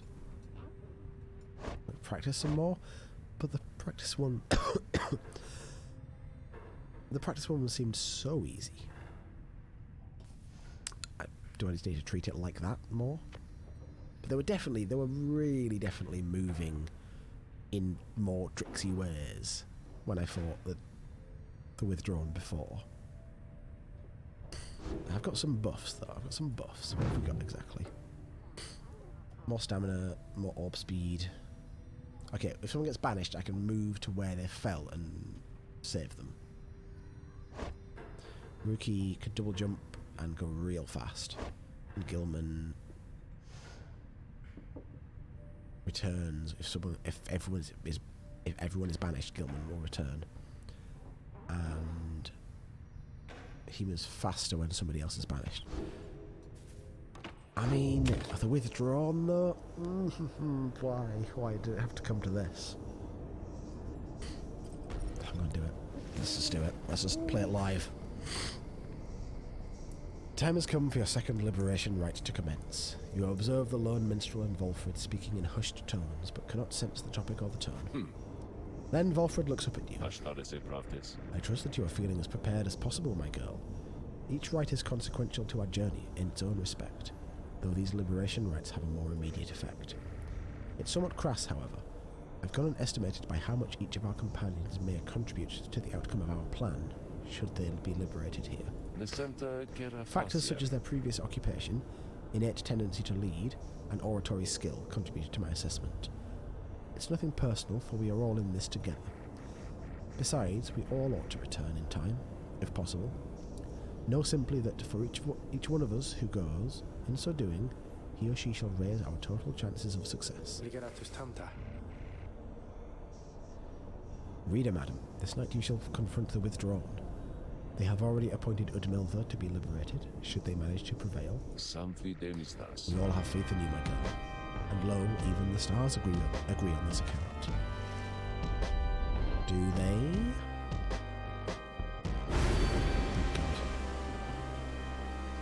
Oh, God.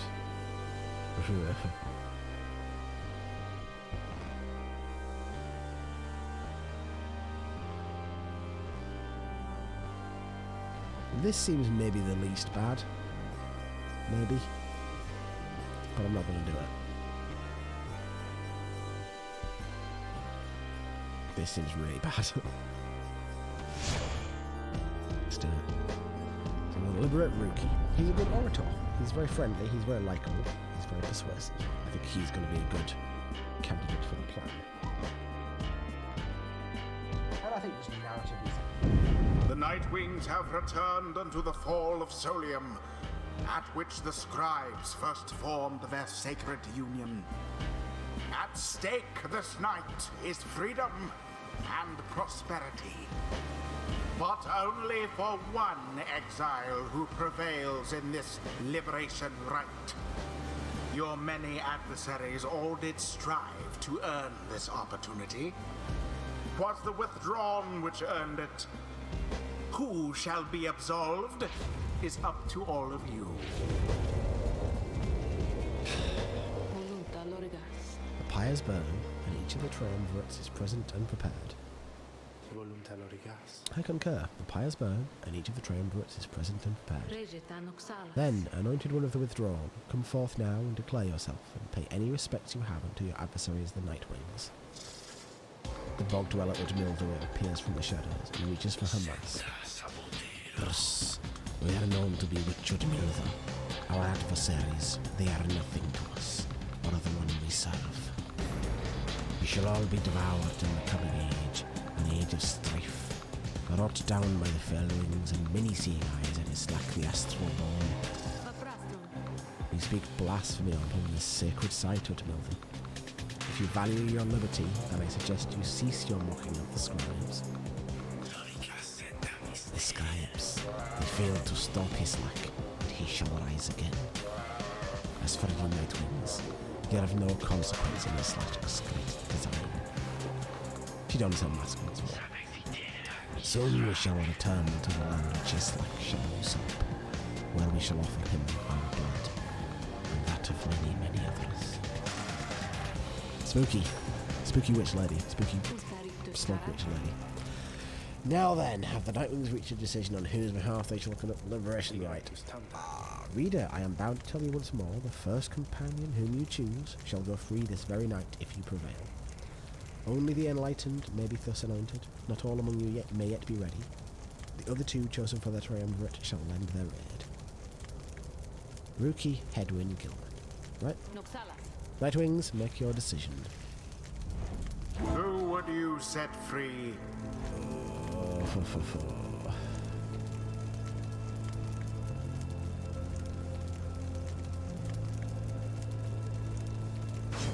Rookie. It's so hard to choose. Good choice there, sister. Though if I get out of here, I don't know what you're going to do without me.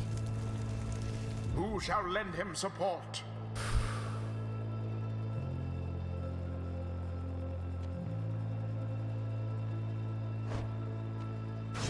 Sir Gilman. By this night's honour, he shall fight with all his might. Hedwyn. I have your back, Rookie. Let's get you home. Oh.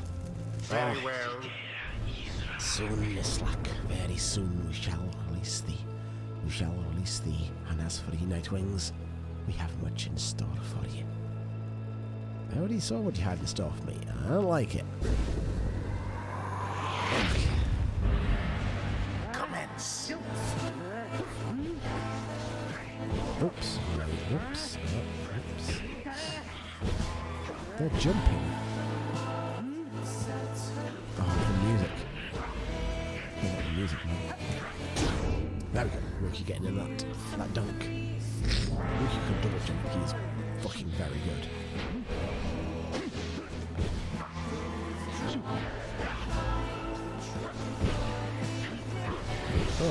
Yes. Oh, Gilman. He's so fast. He's a fast boy. Rookie, however, is also a fast boy.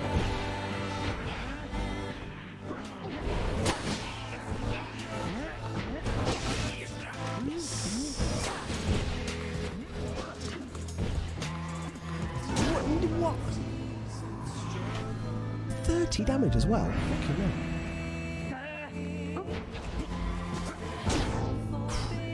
Yeah, go on, Rookie. Don't hold. We slack, we invoke thee, for we seek thy ancient strength. Befoul our enemies within thy blood. Damnation to the Nightwings, damnation to the Scribes. The invocation of this, your adversary which utmost curse shall summon forth dark pools of banishing ichor, wheresoever any exile is banished here this night. Ooh! So if anyone gets banished, a pool is left behind, and banishing them deep. Right? I'm not the biggest fan of that.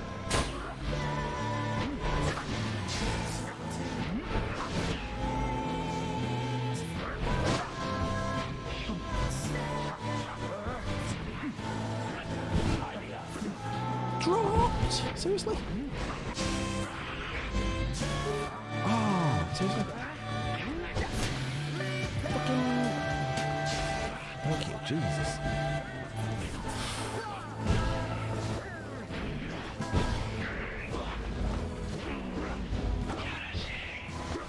Oh, he's so fast though. Oh, he's so fast though. 3 more hits from me. 2 more hits from them. Ah, why did I run out of stamina so quickly there? Didn't see that.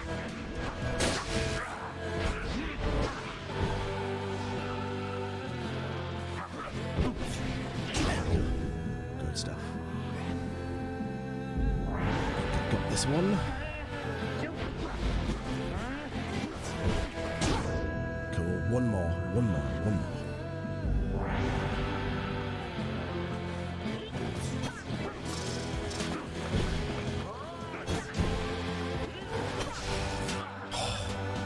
Thought we were going to get me then.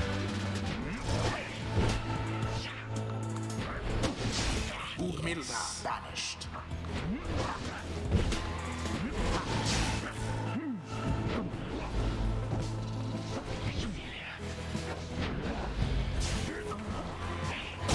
And there it is at last. Yes. The Nightwings proved their worth. Oh, I'm so happy. An outcome I'm so which happy left I didn't let little room Udmilva for get doubt. liberated. An outcome which left little room for doubt, did he say? Thus ends the liberation I don't think rite. that's right. And thus the scribes have chosen. Rookie, The my boy. exile appointed by the Nightwings Oh, sweet shall little be Rookie. free, absolved of all misdeeds, return to glory Find out in the about Rookie's Commonwealth. backstory, did I? His I don't know why he was adversary banished, I don't and think. all others shall remain As much as I can remember. to carry out their rightful sentences. I feel extremely poggers right now. Know that this affront against Islak has been recorded, and his vengeance shall darken the skies. Alright. Noted. So, what now? I guess I'm just supposed to jump into this waterfall thing back here, and then that's it. Home free. Home free? Something comes over him then. Now listen to me, chums. Don't any of you go thinking you're going to miss me, yeah? You're going to do just fine. Even with that old rookie Greentail there to keep an eye out all the time. Even though the rest of you are just a bunch of slowpokes and all that. Oh, he's regained his freedom and liberation. Right. Me, I'm going to be so busy drinking myself silly on Commonwealth stock, I'm sure I'm soon going to forget about each and every one of you. Just in case I don't, you be sure and stop by and visit me if you get back there too. Just look for Mama Greentail's shop, right in the heart of town. You can't miss it. So yeah, stop by and say hi, you know. Now, I think we're gonna go, so, excuse me. He drops into the shimmer pool and disappears within. Although you can still hear him going on about something. Oh, let me tell you, this is weird in here. Hey, it's starting. Oh, wait. Rookie earned back his freedom. May he return in glory. Godspeed, Rookie Greentail. The 8 scribes are ever merciful. By their grace, the cycle of the rites may soon commence again.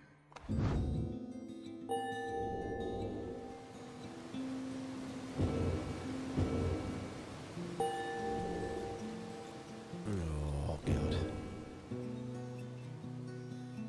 No more Rookie. Rookie's so fucking good. Jadariel's really good. Rookie is so fucking good as well.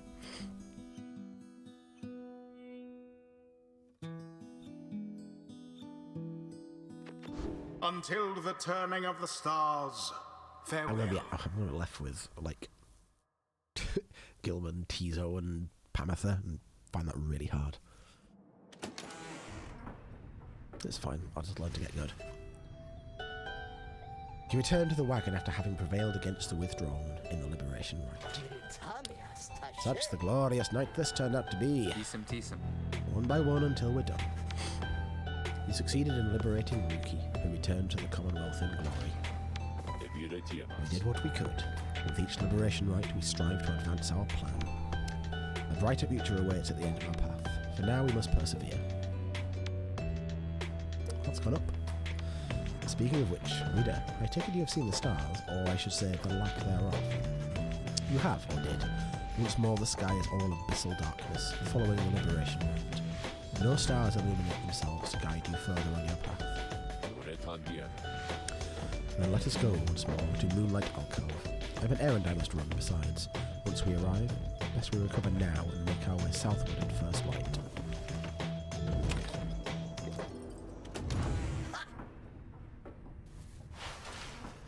After the liberation rite, you find Sir Gilman in an uncharacteristically quiet and contemplative mood. He salutes you crisply with his tail. Glory to you, Master Reader, and glory to the noble Rookie Greentail. Long may he prosper in the Commonwealth. And in so doing, may he benefit the plan into which we have all been thrust. Then he falls silent for a time. You sense him growing very emotional. In noble Rookie this knight found a kindred spirit, Master Reader. One of questionable honour, the greatest cunning, and such blinding speed as to befit a minstrel's tale. This knight fears our triumvirate lost something irreplaceable in him. Of course, this knight is also pleased that Rookie has achieved his freedom. Very much so. And furthermore, this knight shall now continue training even harder than before. Rookie Greentail, this knight shall train on and until such a time as he is swifter than the jagged lightnings of the deathless tempest. Now, Master Reader, this knight must beg his leave of you, for it is time, not for his rest, but for his training. Know that he is very grateful for your wisdom and your guidance in these rites. Between yourself and Master Rookie, you have instilled within this knight an unshakable resolve. He bows low and bids you a good evening. Yeah, I realised that when I went for Rookie, I thought, Gilman's going to lose his friend. But that's okay. He's what's the word? An irrepressible boy. That's Sir Gilman. He'll bounce back.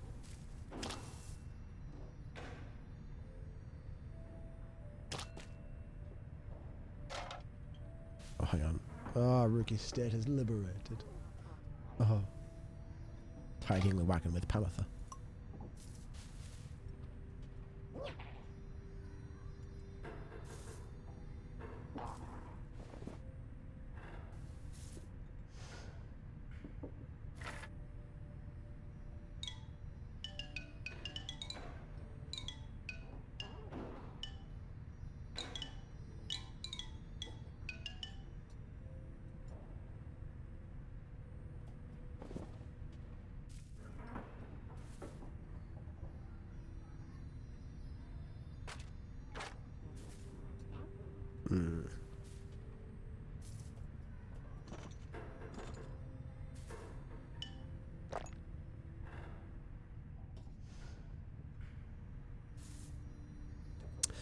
I'm gonna read. Well, okay, let's go to Moonlight Alcove and then read some more book.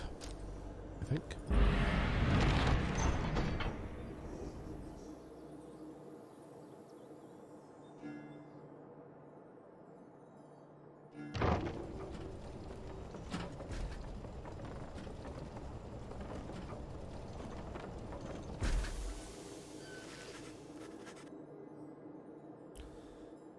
You once again find yourself amid the quiet nooks of Moonlight Alcove. Here you can await the time until the stars deign to shine for you again. Bide your time. Ooh, power for the Beyond Crystal. Let's do that first.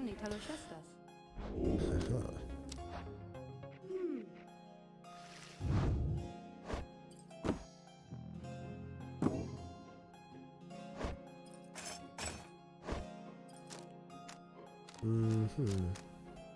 Let's do this one. Give us some quickness. Get down with the quickness. That's not what I meant to click. That's not what I meant to click. Calm down here. I guess I'll read a little bit of this.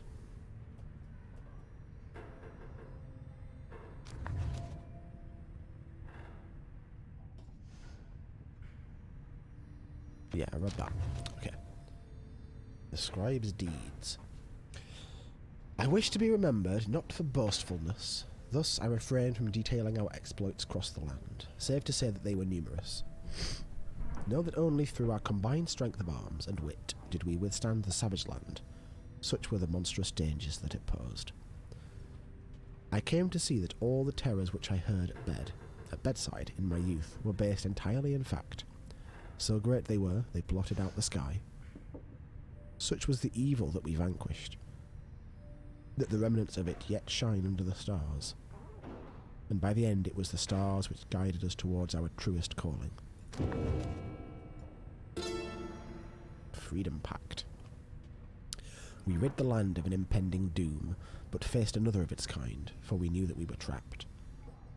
Yet for each danger which we faced, for every failed ambush by arch, we met with gentle souls and kindred spirits in the downside, who deserved more than to fade from memory within this land. It was then that the stars themselves showed us the way, delineating a great voyage across the sea. Near broken we became, but then at last a moonlit vision, that of the rights. The rights. Thus shall they say of us, the 8 scribes gave their freedom, so that we may yet have ours.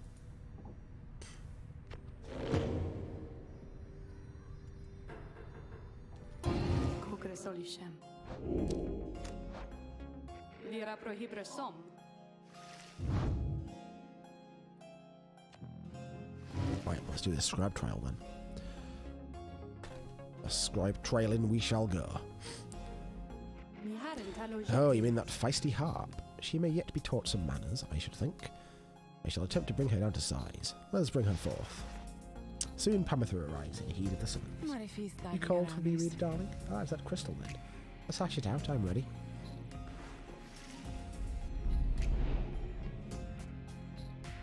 Pamitha is not going to be very deferent towards Sandra, I can tell. Except maybe in a let's get on with this kind of way.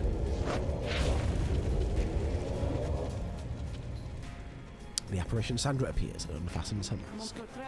Listen well, harp. You answer to me here. Ooh, a bossy one. Sure then, go on and tell me more. Such a delightful student for a change. Come then, let us see what you can do. Left to your own devices, save for your reader's vigilance, of course. Let's show her what she wants to see then, reader darling.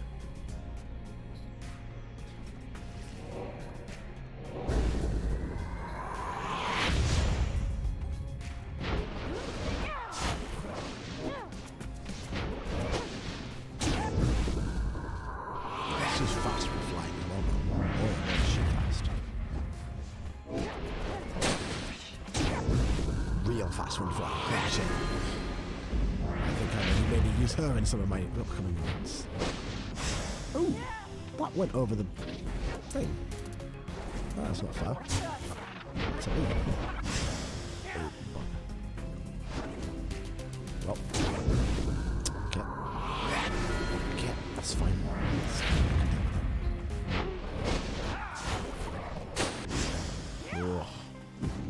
that's not good. Jesus.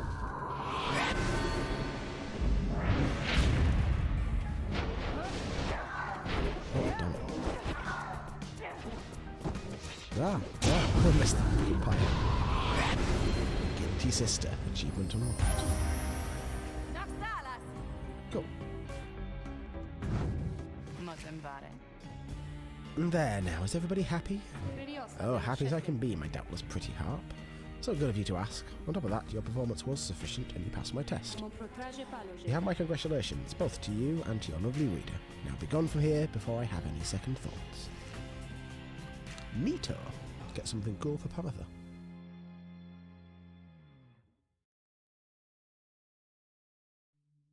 Most of these have been about casts, but Gilman's wasn't. He's got a weird cast, so...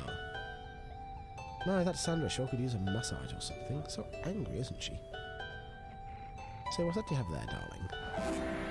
Trista's plume. While flying, after dousing the adversary's pyre, Panther may instantly return and deal +3. Huh. So... if I plunge, I guess, if I have to plunge while flying, she comes back and I get +3 damage. Ooh, maybe? I don't quite understand the wording on that, but it maybe is good. Let's try it in a practice run.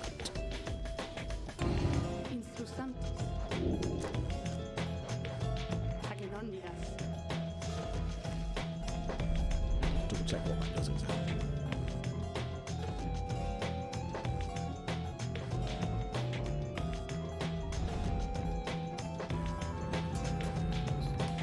I'm kind of leaning towards maybe liberating Hannah next, although I feel like there's maybe some confrontation with the sister to be had.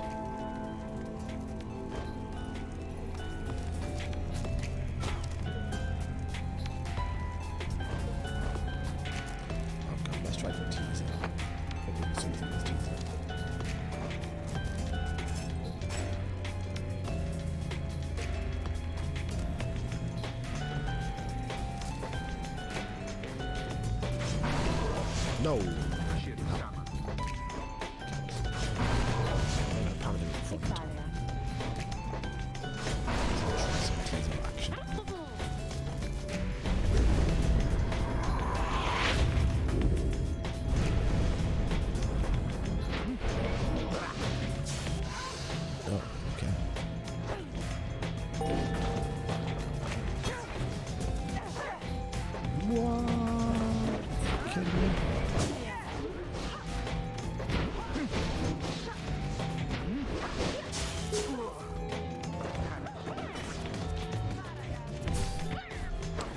Jump is so, like, much more demanding if it is. But when I'm trying to jump over a thing, I have to really preempt it rather than just pressing it and hoping for the best. The thing about her, I need to remember, +3 damage, and she doesn't get banished for the next round. Ah, she squats, she comes back straight away. Does seem very good.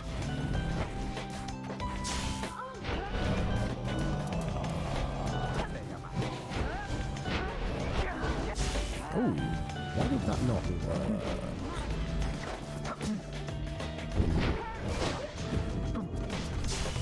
Rough. Come on, teaser. Ah, so close.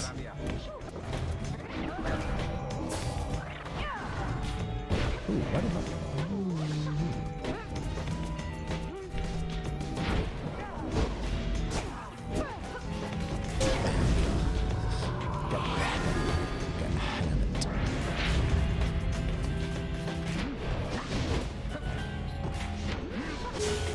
Ooh.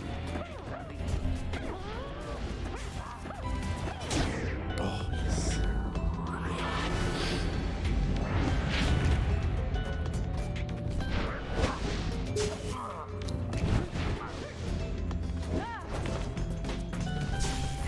Ah, the dash in that fella.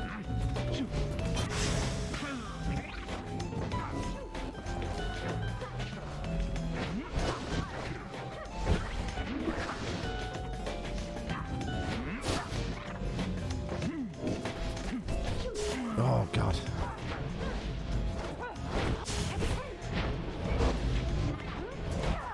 Whoa, I just bumped into something.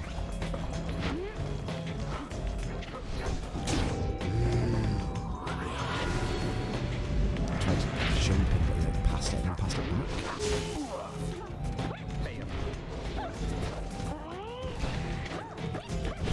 Bang! Teaser. That's not enough. I'm quite happy with that.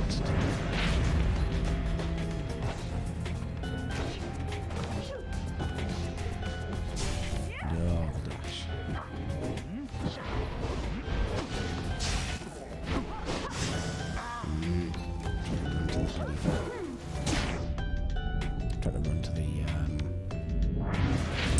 back of the floor. Oh, fucking whoa! I thought I'd kind of fucked up, but I'll say I kind of thought I resurrected the head. Something like that.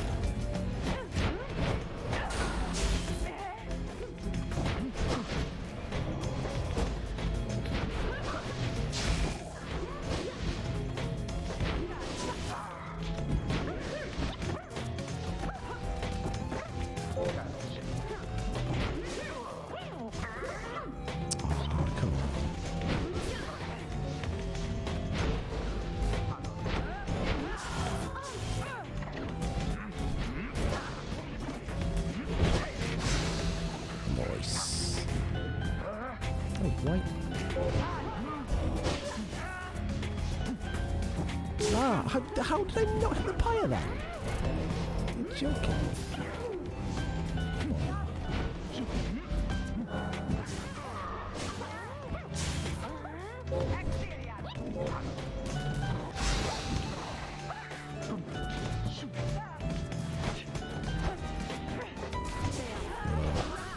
Oh, come on. Honestly.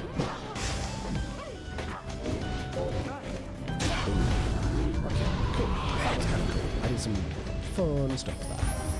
I tried a few little funky manoeuvres and actually played the game. Played the game a little bit. I didn't just grab it and run it in. That was fun.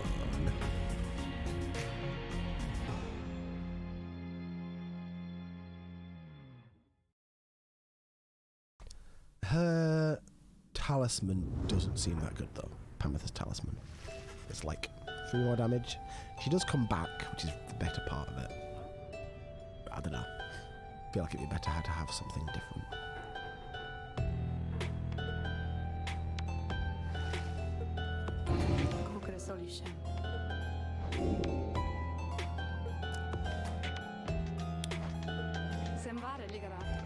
You know, my lovely reader, I must admit that I did not expect your little followers to be quite so receptive to instructions thus far they have proved. I know not whether they owe it all to you, or have something more to them than I was first inclined to think. In any case, however, I am pleased they are not entirely disgraceful.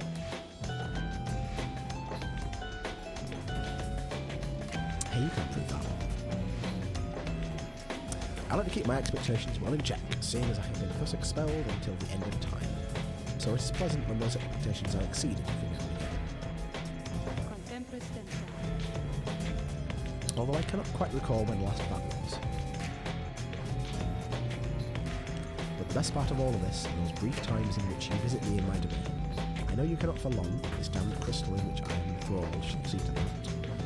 Though as you perhaps surmised, whenever it decides that one of your little friends is worthwhile enough, why, I can offer them a trial, and likewise I can offer you a chat. Sometimes I think, as you achieve those trials of mine, perhaps it does something to trim the length of my eternal banishment. Eternity being what it is, however, probably not. Perhaps not. Still, if the trophies of those blasted scribes are worth something to you, all you need is to brave my trials, and they can be yours. And perhaps there's good in it for me as well. Then, something changes in her, and she changes the subject. I've likely said too much. I am not to influence you in your use of the beyond crystal. It is not there to be tampered with by anyone, including me. You get what I said.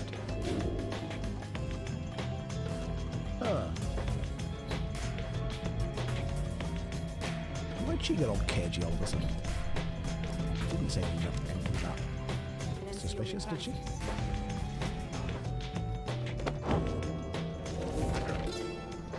Right. Downside Prairie. The downside is connected to our realm via a single artery, the river named for our prestigious sap colleague, Lou Squad. That river gushes into seeming nothingness. That seeming nothingness turns out, of course, to be the downside. Its existence undermines thousands of years of thought about the composition of our world. The downside's southern edge we call the Sandfords. It is a desecrated wasteland, speaking well to this land's lack of hospitality. Here, the strength of many who survive the river journey finally fails. If only they could clamber further north, where lies the verdant downside prairie, a better place to perish, to be sure. Jumware Valley. The downside prairie first appears serene. It is not. The soil there accommodates only the region's brutish native vines and overbrush. Most likely food sources prove poisonous. Thus we journeyed further north. The climate there grew fouler to my senses, though the cur Jomware found it amenable. The sprawling valley, pocked with long evaporated lakes, gives evidence of the monstrosities which once roamed this land. We found the region's western edge to be more pleasant on the whole. Therein we found sources of fresh water, whereas over to the east we found the edge of the land's most hideous decay. Flagging Hands. Beyond the valley lies the Flagging Hands, which could be called a swamp if an entire sea could merely be a lake. Soon after our arrival, several of us fell into a dark despair. Such were the environs. I found it rather fascinating though. It held aspects reminiscent of the southern bogs we dwelt in as a tad. We grew accustomed to the dampness of the air and grew to savour certain twigs and beetles. It can be said, the Flagging Hands are an acquired taste, recommended only for those of our sane bent, or perhaps the downside's native imps. The sea surrounded the environs on three sides, appearing insurmountable at first.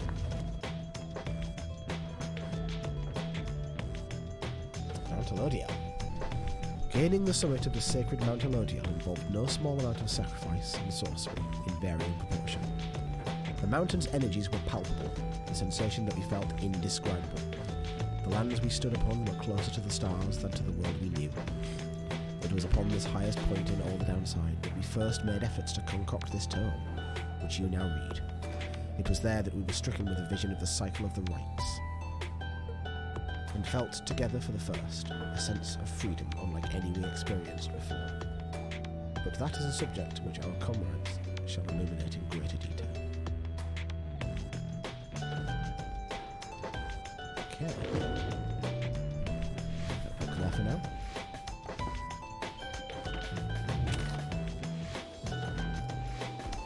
Let's bide. We have returned to a place of respite. Please make yourselves comfortable such as you can. We are at the mercy of the stars, but I expect they shall shine bright again in time. As for me, I shall return by then, for there is something I must do. There from atop the sacred mountain, you gaze down into the abyss that is the downside. You wonder when the stars shall align themselves once more.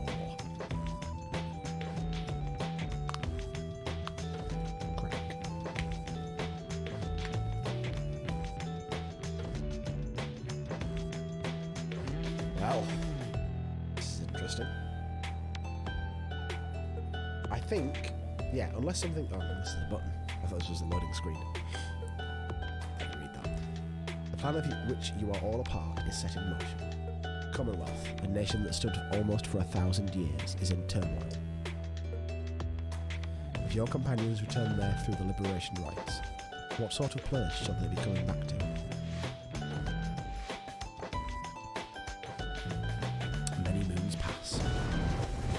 One evening, amid a downpour with no interest whatsoever in relenting, Volfred requests everyone to convene.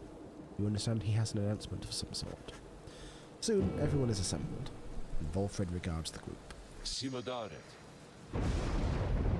Everyone, there is an aspect of our plan which I've not talked about with you at length.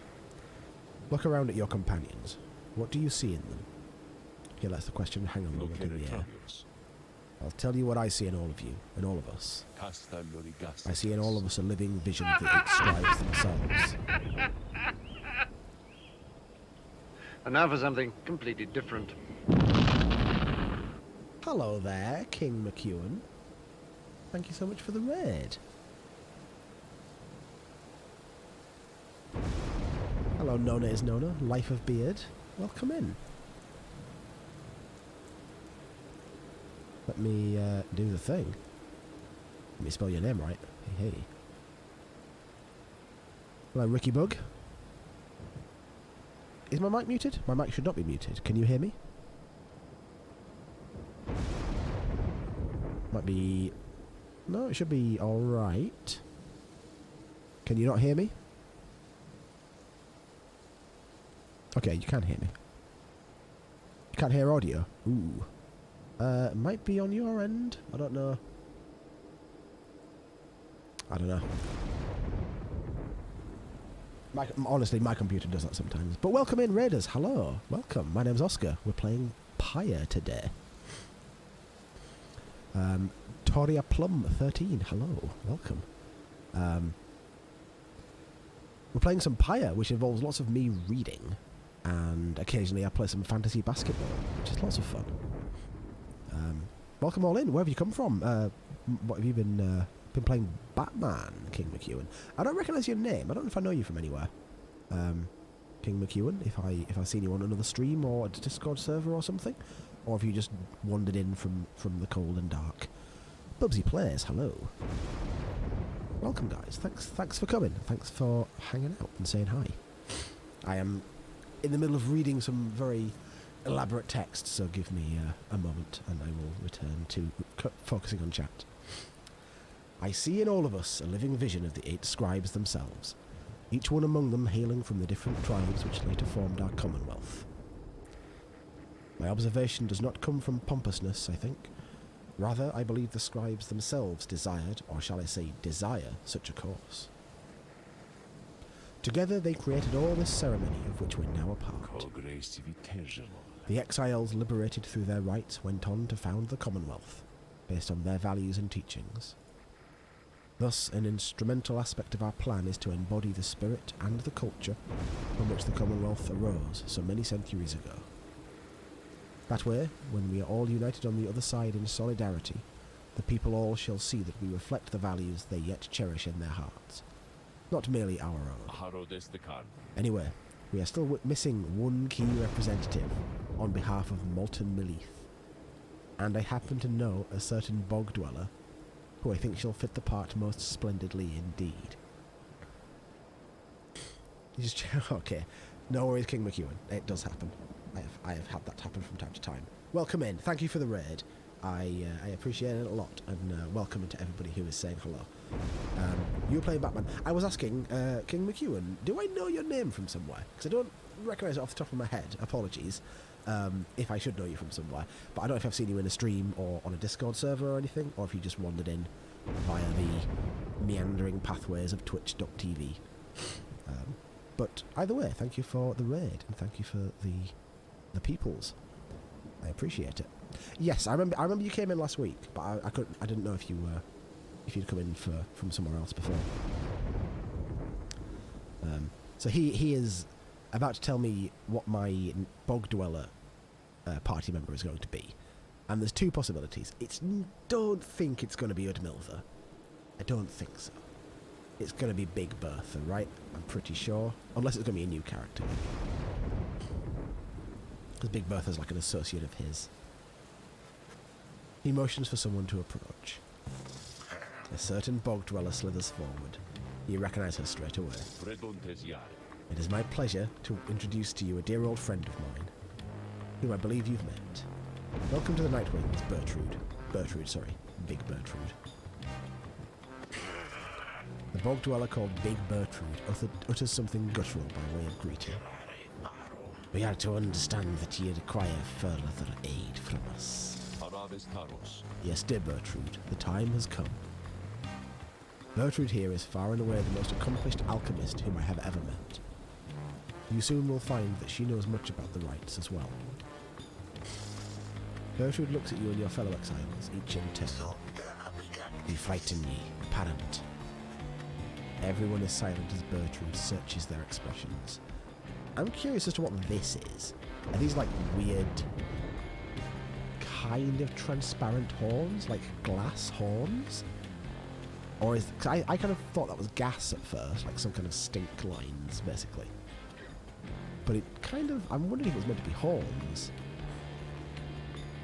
But then the kind of bubbliness makes me think it's gas, or like some kind of similar substance. Everyone is silent as Gertrude searches their expressions. Then tremble, small ones, and hold well thy tongues, lest we remove them. She takes her leave without another word. Well, okay. Please excuse Gertrude's blunt manner. I guarantee she shall more than make up for it.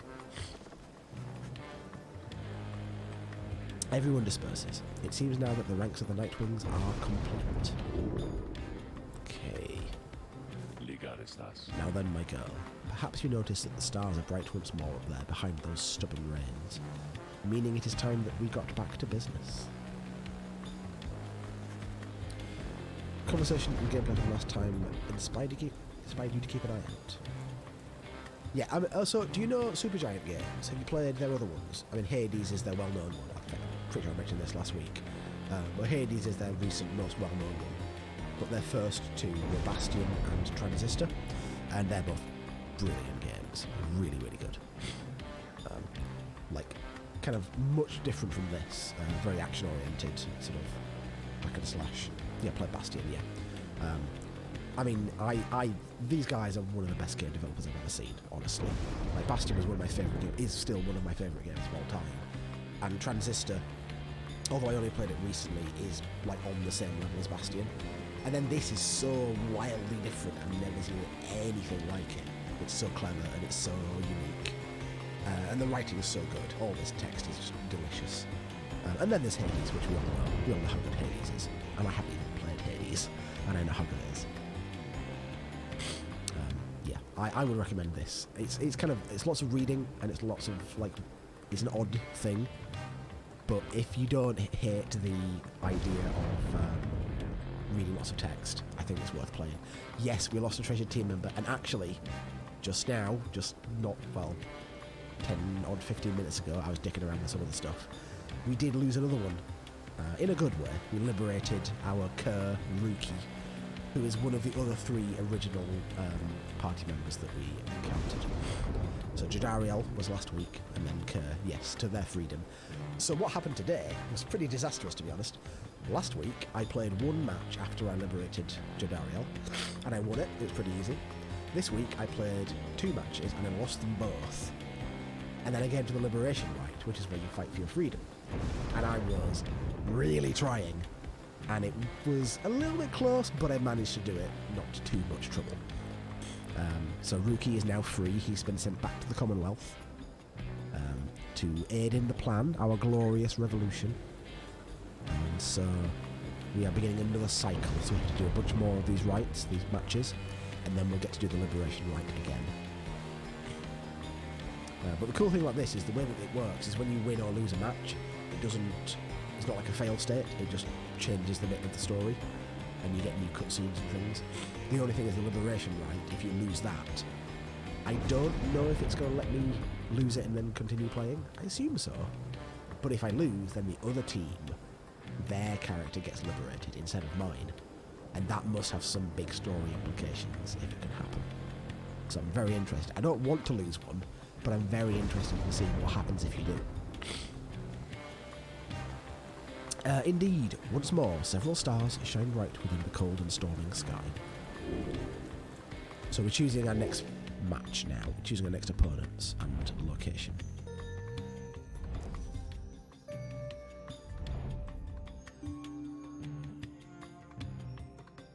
Right, so we can face the Tempers. They were the final opponents in the last cycle. No, in the first cycle, rather. In the first cycle. In the first cycle, rather.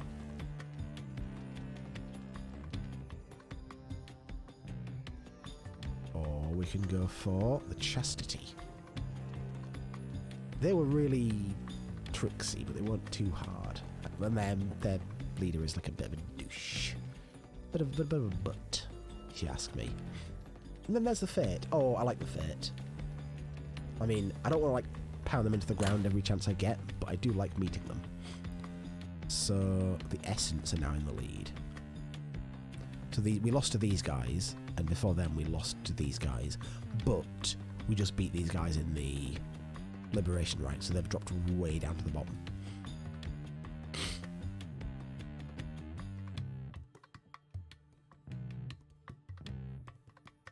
Ah, how many rights until the next Liberation?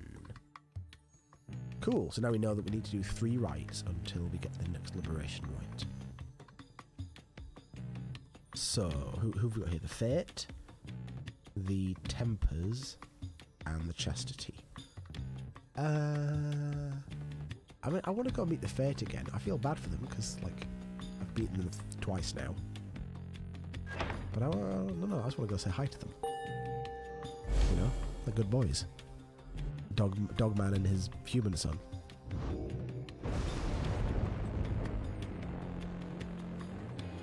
So we're to go up against the Fate again.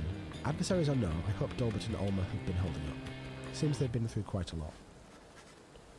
He then shares with you what details he attained against adversaries. Dolbert Oldheart, an adversary who showed you respect and even generosity. Despite his advanced age, he also makes for a formidable opponent. He's really fast. He and his son, the so-called Ulmer the Helpless, ever present at his father's side. He was abandoned as an infant before Dolbert found him and raised him as his own. Dolbert taught his son everything he knew of his cultural heritage. As a descendant of one of the Alpha Chiefs, thought to be descended from Jomware Many-Mane himself. However, his more vocal attempts to preserve old Kerr traditions of the Commonwealth often fell on deaf ears, or even roused the anger of officials. One day he insisted on celebrating Fang Song against the wishes of his family. His family's caution was well founded in this case, and he was taken into custody. An old Kerr holiday, in which a single pack of Kerrs vanquished an entire Imperial brigade.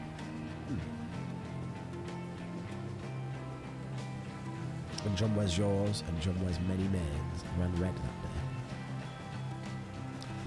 As for Ulmer, as his father was led away, he put up enough of a fight to where he wound up sharing his father's cell, and soon enough his sentence. In the downside, their faith brought them in contact with a pack of spiritual Kerrs residing in Jomware Valley. In time, they became acquainted with the rites, and helped to revitalise the long-struggling triumvirate known as the Fate. They have since struggled on, at times flirting with freedom, though seldom getting within striking distance. Yet still they long to find a way to return to their ancestral home and family. Honestly, these guys, if I come up against them in the Liberation Rites, that's the one I want to lose. I want to get Dolbert home. That's, like... I don't know if I would deliberately lose it, but that's the one that I would feel absolutely fine if I lost it unintentionally. Because he's a good boy. Poor Dolbert seems like a decent enough sort. Same for his son. In any case, we'll see them soon enough. Let's get some rest for now. You bid Hedwyn a good evening. It is too late to take flight, so you make plans to rise at dawn to continue your travels. Okay, let's talk to Bertrude. You find Big Bertrude looking about the Black Wagon in a disapproving way. She fixes her gaze on you. Her expression does not change. Such clutter added to this wagon since we looked upon it last. Unsightly. We remember thee from our abode in flagging hands. Then thou must be the reading one to whom Sandalwood referred. She moves in close, studying you. You recall that the mere touch of a bog crone of the southern bogs can induce paralysis or worse.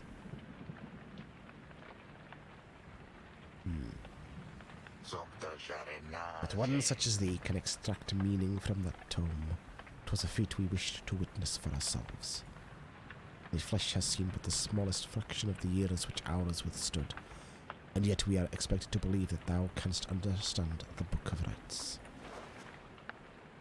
Then she backs away, for someone else has joined you. Gonna head off. Alright, no worries, McEwen. I appreciate the raid. Appreciate you hanging out and saying hi. Everybody else who is hanging around, lovely to have you. Anyone who needs to get off, do not worry about it. Have a good night, good evening, good daytime, good morning, whatever time it is for you guys. Hail, Bertrude, madam. Is everything to your liking at this time, or is there something more which you require? We have been unable to locate a supply of rotworm gizzard extract among thy belongings. Other than that, we shall lodge no complaint at present. It is possible that Volfred has a small supply among his possessions there. If you would care to accompany me, we may yet procure some. That would be agreeable with us. Then after you, madam. As they depart, you think you see the lone minstrel nod his head your way. Huh. Was that him, like, coming along and saving me from an awkward conversation? Unusual etched cards depicting the Greater Titans, probably for curses and enchantments. Spooky.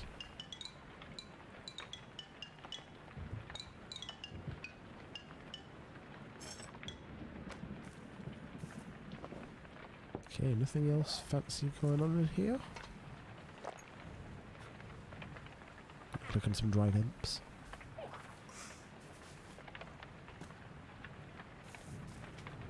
Rookie status liberated. Oh. My heart. Hi Tofu. Hello. Welcome in. Hope you're having a good morning. I guess it must be. Always, the difference in time zone in Japan always baffles me. Like when you stream in the middle of the day for me, and whenever I see you streaming, I just assume it's the middle of the day for you as well, before I realise and remember that it's not. You rise early that morning, though Bertrude is already awake. She scowls at you. Good morning, reader. Bertrude. I trust your stay has been not too uncomfortable. Nay, Sandalwood, the comforts of this place are not for us. Fly us forth from here to lower ground. Let us get on with all of this. The reader here shall do so once the group is ready. I thank you for your patience. Right, let's go. Flying now.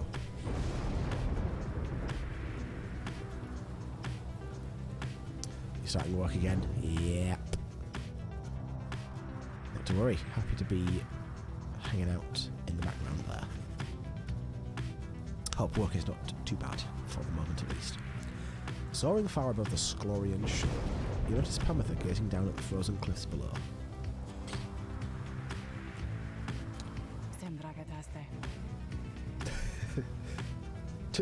Don't twitch early in the morning. That makes sense. I've done the same thing. Although, to be honest, for me, mostly it's late night when it's like 2 a.m. and I'm supposed to be sleeping and I'm watching the stream. And I occasionally try and type something and it just doesn't come out right. And I'm like, I'm just going to not say anything because I'm too tired. That damned place down there. I like it least of all, I think, among everywhere we've been. I'm thankful that there's been no reason to return. Reminds me of my home, is all. The highwing remnants. We all grow accustomed to the thinner air amid the cliffs that breach the clouds above your commonwealth. But it was not the nicest place. Little wonder that my sisters settled for a rather warmer base of operations in this land, there by the nest of Trieste.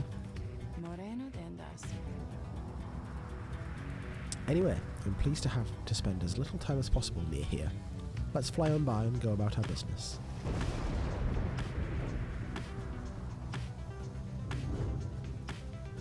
Hello, Pyre Hearts.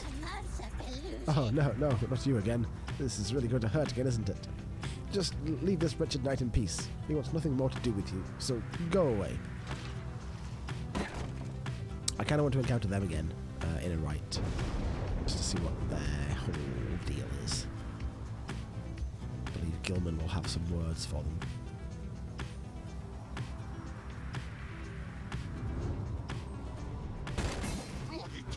Ah, my beloved wagon, what has happened? Oh, but it is you, my wonderful Nightwings, come to play a little trick on your good friend Manly, Oh, how very, very clever of you. And the damage you have caused my beautiful wagon, doubtless it was very, very minimal. Fear not, I can afford repairs. It is no inconvenience at all. Although I do have one request of you, to make amends, that is. When next we face each other in a right, and I trust you know what I shall ask of you, would you be so kind as to stand aside, kind enough to stand aside, and let the chastity prevail? I don't like that they're called the Chastity. That's a strange name. And their logo is honestly a bit suspect as well. Like, everything that's going on here is a bit dodgy, right? Like this guy's face, this name, this logo. I don't know.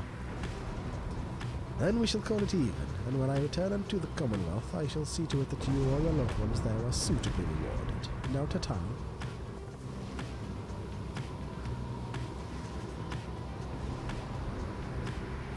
Something about the strange island you see below draws your attention. Best to avert your gaze to the Isle of Kaelma. Even the scribes themselves thought to avoid the place. Let us fly on. A forbidden island nestled in the Deathless Tempest. Huh. Fair enough.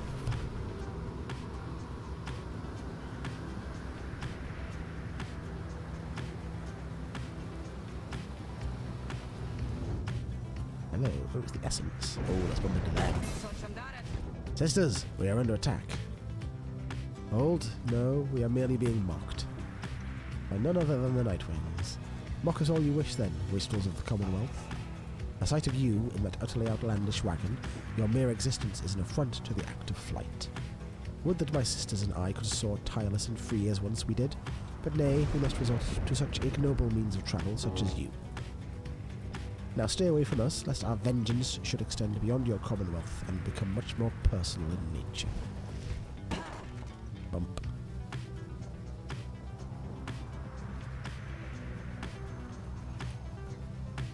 I guess Pamitha is also clipped, right? That's like the punishment. Clipped and also exiled. Because she can fly in the matches, but I assume she can't fly like long term or long distance. Bertrude slithers up to you as the black wagon passes through the skies above her former abode.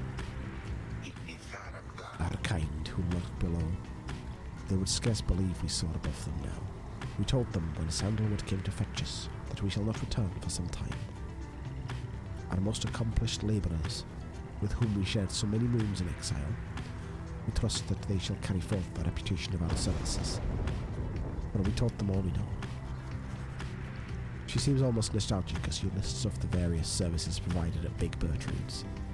Curses, bombs, potions, powders, cleaning reagents, sleep medicines, fungicides, seances. Big Bertrude's earned quite a name for itself throughout the downside for these and other things. When we are finished here, provided we do not return from whence we came, we shall return to our establishment and carry on our business there, for there is much to mend.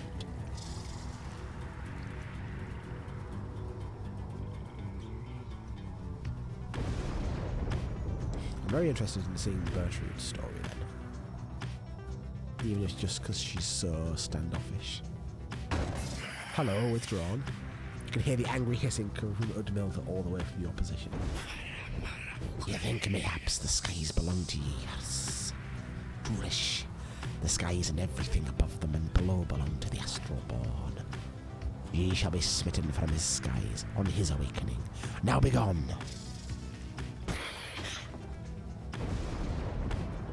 Bumped you. Get bumped, nerd. Okay, we're back here.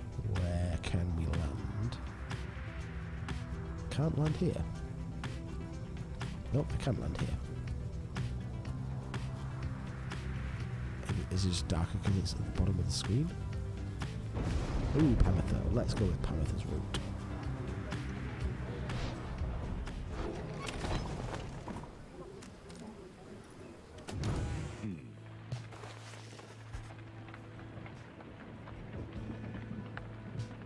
Volfred is poring over a copy of the Book of Rights as you approach. He looks up at you and smiles. The Road to Freedom, written in a book that hardly anyone believes exists, and fewer still can read and comprehend. Sometimes I marvel how absurd all of this is, my girl. Tell me something, though. I spent so much time considering the book, but known so few with whom I could discuss it in much detail. You've had some time to turn through it by now, so what do you think? worth all the fuss. I do find it fascinating. I legitimately find it fascinating. You tell Volfred the book has fascinated you, and that you've never seen anything quite like it. He nods slowly as you describe your experience with it. I share the sentiment. To have in our possession a genuine artifact from a forgotten time. How much of it is exactly true, and how much of it is the scribe's retelling of events? I find it endlessly fascinating to consider, I must admit. He puts away his copy of the book with care. It is amazing that these volumes have survived for all this time, I think. Whatever they are made of has withstood the ravaging effects of time quite well. I'm slipping into Scottish again. The ravaging effects of time quite well. And the ideas there contained. They remain rather provocative as well. To think that the Commonwealth disavows of the existence of this book, despite official recognition of the 8 scribes. Although the reasons why are in there, written plain. How fascinating that its secrets have been kept for all this time. Anyway, you'll have to excuse me for my extracurricular interests in its teachings. I used to teach a version of its history.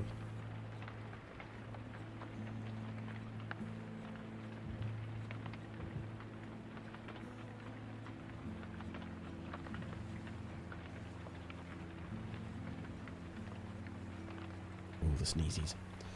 To have access to the real thing has brought me some small pleasure. Let us be certain to preserve these volumes for whomever shall be next to use them. He turns his attention to other matters and bids you a good afternoon. Let's land and read some more books soon. Well, I've already landed. Let's read some more book in a bit. Together with Pamitha, you venture forth into the lush overgrowth of Hollowroot to ensure the path is clear and check for anything of value. I don't think I'll ever get too used to all this travelling by land. You sense Pamitha's spirits lighten to some extent. The survey is brief and uneventful, leaving you with time enough to pursue your vocations on your return. Cool. Pamitha got +1 hope. That's nice.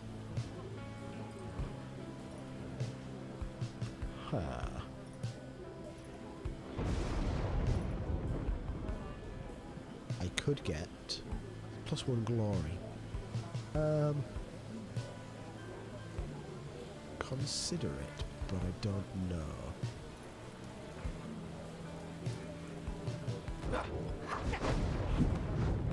XP seems good. He needs... If I use him in 1 more right, if I mentor him and then use him in 1 more right, I think I level him up to 5. And that's pretty exciting.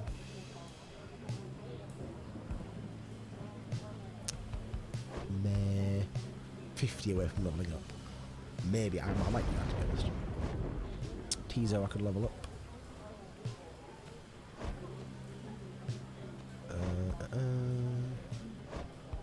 Udmilvan maybe needs leveling up, to be honest. I guess maybe I'll use Udmilvan for this, right? Because it's a not too difficult one, but they do have Dolber, who's real fast. I can't go back now, can I? Yeah.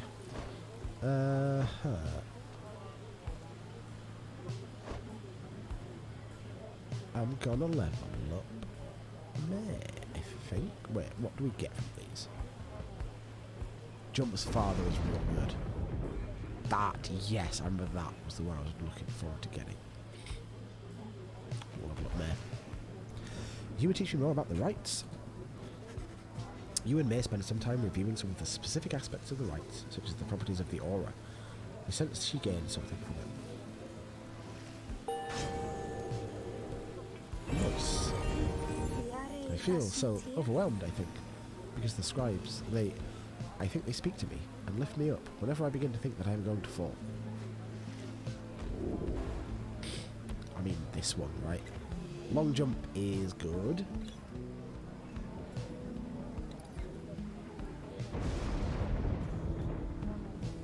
But being able to jump, well, the only thing is, you don't get banished while jumping, usually. It doesn't really happen.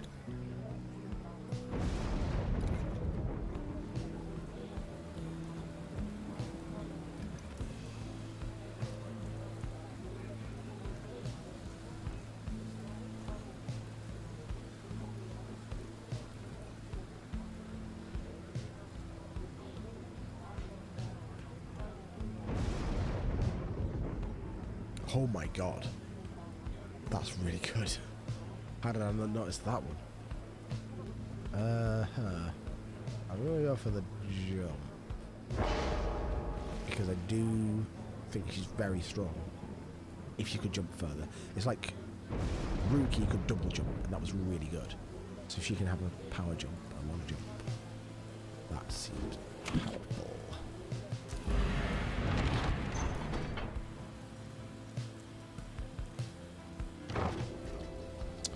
Right. Let's head there now. I'll read some more book, then do this right, and then I think I will call it there. That would be a good stream, I think.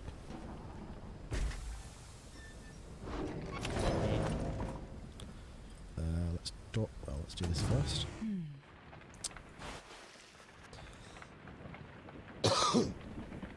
Pamitha is staring out the window as you approach. I miss flying, reader darling. Take it from me, it feels as good as you'd expect. It's not enough for those Commonwealth brutes to cast us down here. They can get their fingers on us, they make sure we never fly again as once we did. All while calling it an act of mercy. Let me ask you something, huh? You've learned a thing or two. What have your studies taught you of my kind? They have caused violence. They have suffered. We share a common ancestor. Huh. That's an interesting fact. You understand that long ago there was only one tribe, and they flew together and conquered the known world. Some of their descendants were born different.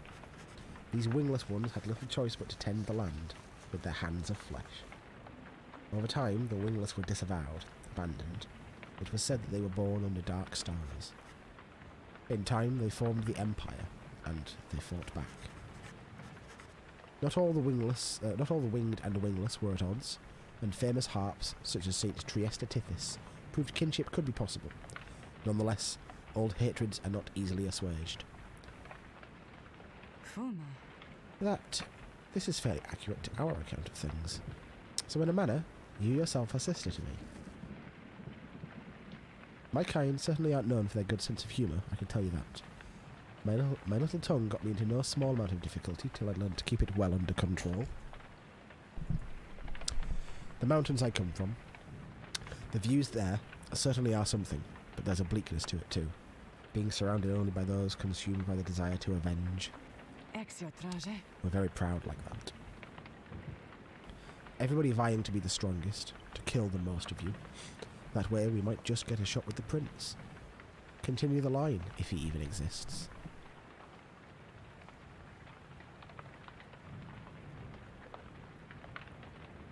They mate as poisoned spiders do and would slay each other in their sleep.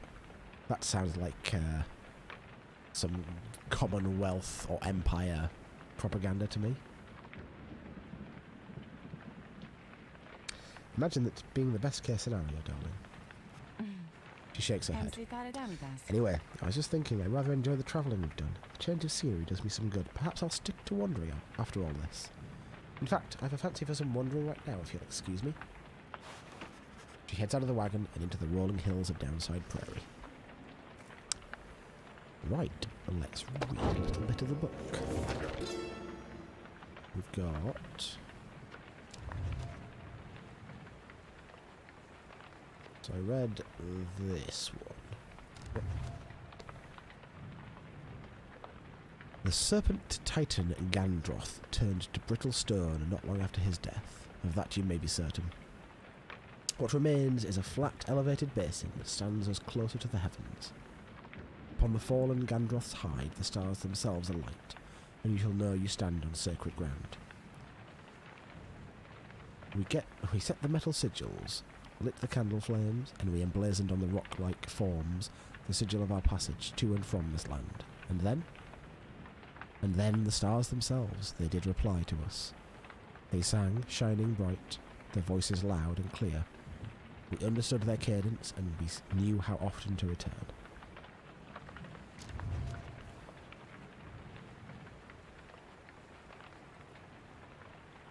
I did read this page.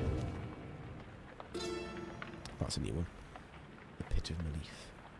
If there is one celestial landmark in which I would never again wish to tread, unless of course the stars beseech me to, it has to be the pit.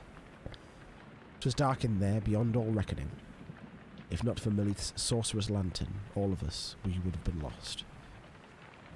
What lies within the pit is not to be invoked, although I have no doubt our goodly Underking shall be unable to prevent himself from boasting of how Milith sealed it there for an entire age.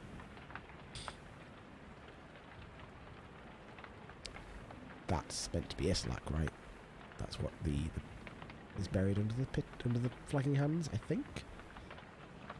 Kind of implied anyway, unless I missed something. A thing yet lies there on the edge of death. Through its connection to the stars, it gives the pit significance. Walk there with courage and a steady mind. The Fall of Solian. From the top of Mount Elodiel... Oh, wait.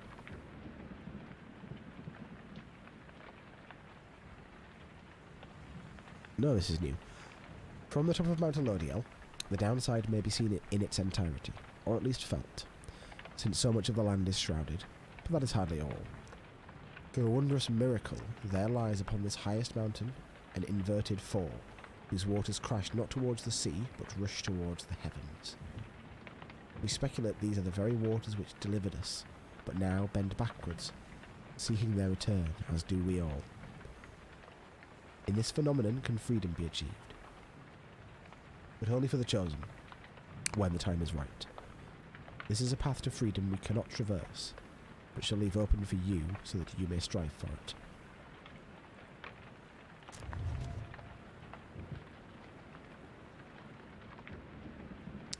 This one I did read. Okay, so the big swooshy effect when you open the page is the new page. This one is all new. Let's read this book. In the words of Solian Mer, so this is written by the Emperor, who's a devil or a demon, whatever they're called. Oh right, because he was the first one exiled, and the longer you stay there, the more demonic you get, I think. It's kind of what was implied at the beginning, or very early on. I don't know if demons are meant to be a different race, or if they're just people who've been down there for a long time.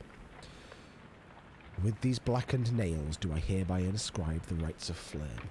The bylaws shall be written here in full. We the Eight decree the rights a test of one's true worth in body, mind and spirit. Now until the stars abandon us, this shall be binding law within the downside. Those deemed worthy in the rights are to regain their freedom from the downside and return from whence they came. Exiles shall conduct the rights as one of 9 triumvirates, and look towards the stars for guidance on their path.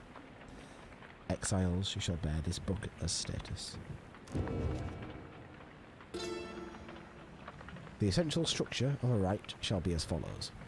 Where chosen by the stars, within the dark of night, shall 2 triumvirates stand in opposition, far enough afield beside their consecrated pyres, symbolising their resolve. In each triumvirate, the 3 shall act as one, to demonstrate their trust in one another, not just in themselves. Triumvirates shall endeavour to extinguish the pyre of their adversary, whose flames are only to be staunched through a celestial orb descended from the stars. Whose ever pyre remains burning shall prevail. The triumvirates are to disperse.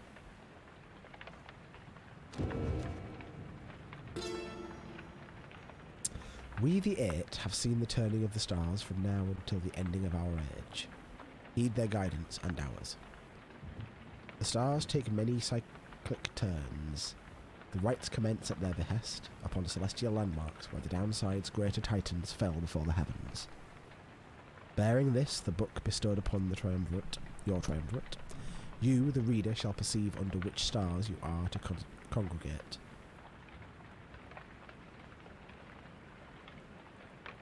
Follow where they lead, as your adversaries shall. If either of you fails to appear, then neither of you walks the path. Whether you prevail or you fail, from that point the stars shall guide you on.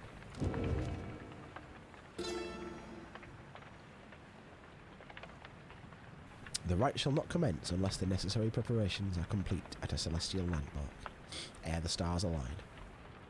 Exiles shall conduct the rites bearing this book, of which there are but 40 copies, each bound in astral hide. 40 is an interesting number. There are 8 triumvirates, I think. Maybe? Or 9. And 3 people per triumvirate. 40 seems like an odd number. Exiles shall wear the sacred raiment, fashioned in our likeness at the summit of Mount Elodio. Their identities are to be concealed, for they shall represent us all. Exiles shall set a metal sigil for their pyre, and consecrate the grounds using the words, "The 8 scribes gave their freedom, so that we may yet have ours." The heavens shall respond when all is set. During the rite, each triumvirate shall act as one, unerringly and without question. The disobedient shall suffer banishment or permanent expulsion. Exiles shall move of a single mind to demonstrate their faith and recognise that they, as we the 8, cannot prevail alone. Their worth shall be determined both by their actions and their peers. Triumvirates lacking experience in this may designate a reader, whose focus on this book may help the others to coordinate. However, only those who shall conduct the rites firsthand shall walk the path towards enlightenment, and become eligible to regain their freedom. So this is one of the twists that I expect this game to throw at me, is that I liberate everybody, and then I'm just left behind on my own. Even I don't know if Volfrid, the Lone Minstrel and Volfrid are both participants in the rites, but I can kind of imagine them stepping in, maybe when I've liberated lots of people, to be like the second and third characters in the team, the players, and refusing to be liberated themselves as a way to get me to liberate the last person, basically. Or maybe not the Lone Minstrel, maybe somebody else. Or maybe it'll kind of fill in the triumvirate with random people as I liberate people. Like random non-story characters. I'm not quite sure what it's going to do, but I definitely see this being a big fuck you moment where it says, right, everyone's free now. You just go off and hang around, do whatever you want, but you can't go through. You don't get to see what happens afterwards. It just... suspicious of you, game. Supergiant games are always pretty bittersweet, so that's exactly what I expect it'll do. If not, at the very least, that's what I expect it'll do. At the appointed time, at the aligning of the stars, the heavens shall rain down upon the ground sufficiently prepared, and thus the 2 opposing pyres shall be set ablaze. You know, by rain, that thing that typically sets things ablaze. Thus shall commence the rite. Triumvirates are to protect their pyres as they would their lifeblood. Lifeblood itself is never to be shed before, during, or after any rite, lest the disobeyer suffer permanent expulsion. Exile is injury enough. The rite is an act of mercy. Fear not the purifying flame. Plunge into it headlong and without fear, for you shall be protected by the stars themselves. Seek freedom in the flame. Exiles bearing the raiments and this book reveal their hidden inner aura in the colour of their flame. The aura is the exile's solitary weapon in the rites. Should one's adversary cross one's aura, the adversary shall be banished. Banishment is fleeting nothingness. Seek the pyre's light and thus make your return. The exile's presence shapes the aura. Exiles can gain greater auras whilst standing side by side with their triumvirates, for regain strength together. Exiles may cast their aura through sheer force of focus on this book. So each of the participants has a book, right? Which still doesn't add up to anything like 40. Unless every other triumvirate has like a bunch of extra like backup characters. I don't know. I'm just curious as to why 40 was specifically called out as being how many copies of the book there were. As the 2 flames are lit, so shall the celestial orb fall from the heavens. Did I read all that? Yeah. But one such orb shall be availed by the stars, requiring triumvirates to vie for it. Oh, but one such orb. Okay, reading their strange grammar. its cosmic connection to the flames, the raiment, and this book bestows the necessary qualities for its bearer to prevail. Effortlessly sails the orb between the three in a triumvirate. It seeks the grasp of whosoever acts among the three. Once grasped, the orb shall draw within it all the bearer's aura, fueled by the triumvirate's own flame. It is to be cast into the flame. In each rite we can gain enlightenment, whether we prevail or we fail. Indeed, through failure we tend to learn the most valued lessons, provided we survive. None among us have prevailed without end. Interesting. None among us have prevailed without end, so nobody's like unbeaten. Exiles who walk the path toward enlightenment shall at times be struck by an epiphany, and achieve mastery in some respect. Choose well amongst these blessings we bestow. Thus you may yet achieve your potential and surpass your adversaries. Whenever you prevail, your triumvirate earns favour. In time, the triumvirate with the most favour shall be summoned to the liberation rite to earn a chance at freedom. Then the cycle shall begin anew. The liberation rite takes place upon the fall of Soliam under a blooded moon, witnessed by the heralds from the stars. There, the most favoured triumvirate shall confront the one which we appoint. These two triumvirates we first shall pass through Scribe's Gate, where their worth shall be assessed under the stars. Only the most enlightened exiles within each triumvirate may be anointed for a chance at freedom. Two of their companions shall support them whilst they strive. The anointed champion of the triumvirate which prevails then shall plunge into the shimmer pool and return in glory. That was a series of mouthfuls. Like I said, delicious, delicious words. But boy, there's a lot of them. So we've got the 9 triumvirates. Okay, there are 9 of them. And the book about the Commonwealth, which I will not read yet. Whew. Takes it out of you. What have you got to say, Falconron? Oh, hey guys, let me tell you something real quick. Now, I happen to have heard that Mr. Greentail, he's moved on, or something like that, right? Well, I just want you to know he was one of my favourite customers, and because of that, I'm giving you the same great deals, okay? Too kind. Sell thing. Sell thing. Don't have a whole lot of money still.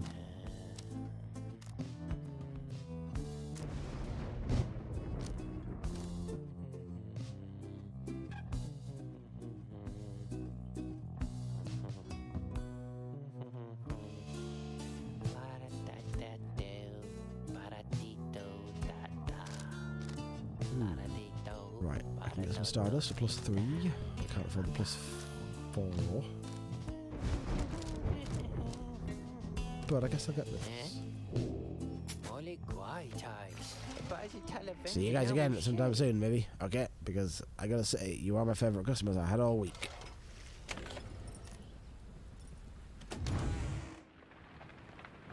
Caring with colours, hello.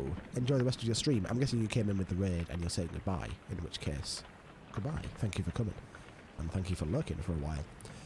Or you're saying hello, and in which case, hello.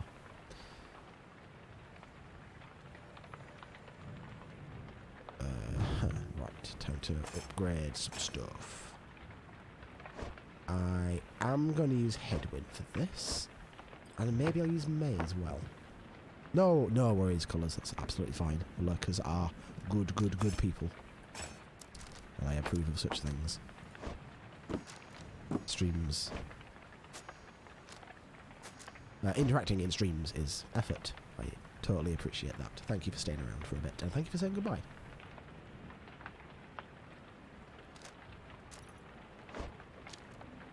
Okay.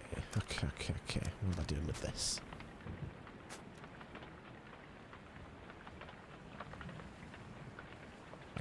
Kind of. I want to try this. Are you ready, King, and he ready, you? Cool, no worries.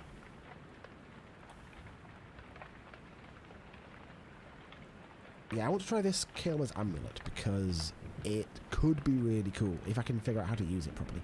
Maybe I'll do a practice right before I do the full thing. Just practice that specifically. So, I do think I want to use head... Wait. No, I don't need to use... No. What I was thinking of before is if I leveled up Headwind with the Mentor thing, then one more right would have leveled him up, but I didn't do that, so I don't need to use Headwind. I kind of want to use Pamitha. Kind of want to use Bertrude. Maybe that's my 3. May, Pamitha and Bertrude. This, I think, is going to be really good in actual practice. Genuinely think it will do.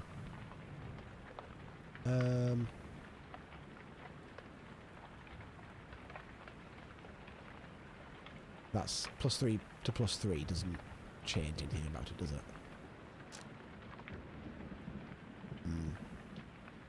Oh look, it's the Rookie thing and the Jadariel thing. Guess I'm not using those anytime soon. So that's fine. Bertrude.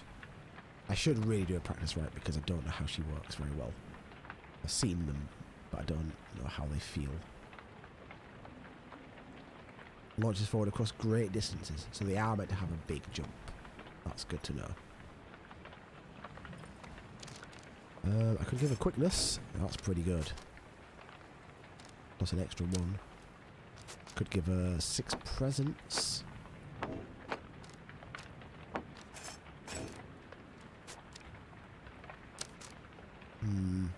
That's also really good though, the Moon Crest. Ooh, 45% is good. She has really low hope as well. So actually what I'm going to do, go with that. And then I'm going to do a practice right. Let's talk to her first. Leave me alone, reader. I'm in no mood to talk to you at this time. She is concerned about something, but you cannot sense what, and she refuses to say. I see little need to keep on blathering about to you as once I did. I should not have let you in. Begone, my services are yours, but this place is my own. Alright. Fair enough. Then come and train with us some more, and help us to fulfill our sole remaining purpose.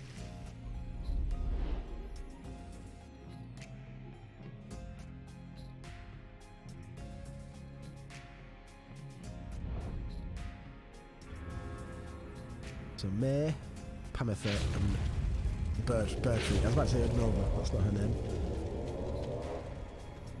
Bertrude. Now Bertrude has like a fan cone-shaped or cast, which is interesting.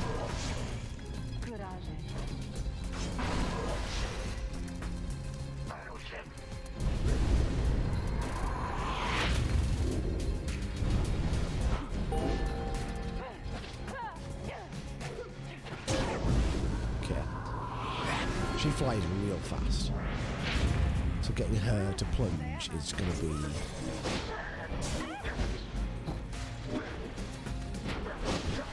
Ah, smashed. Okay, those jumps are real powerful.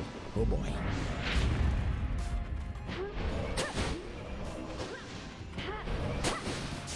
Oh, look at that.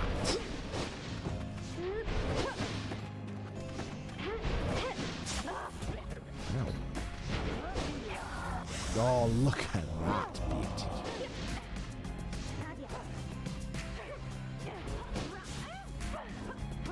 Ooh, okay. I wasn't flying when I plunged them. Gotta make sure I don't run out of stamina right before I get in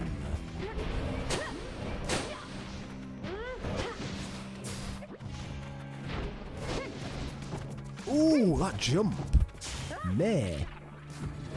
Those jumps, though.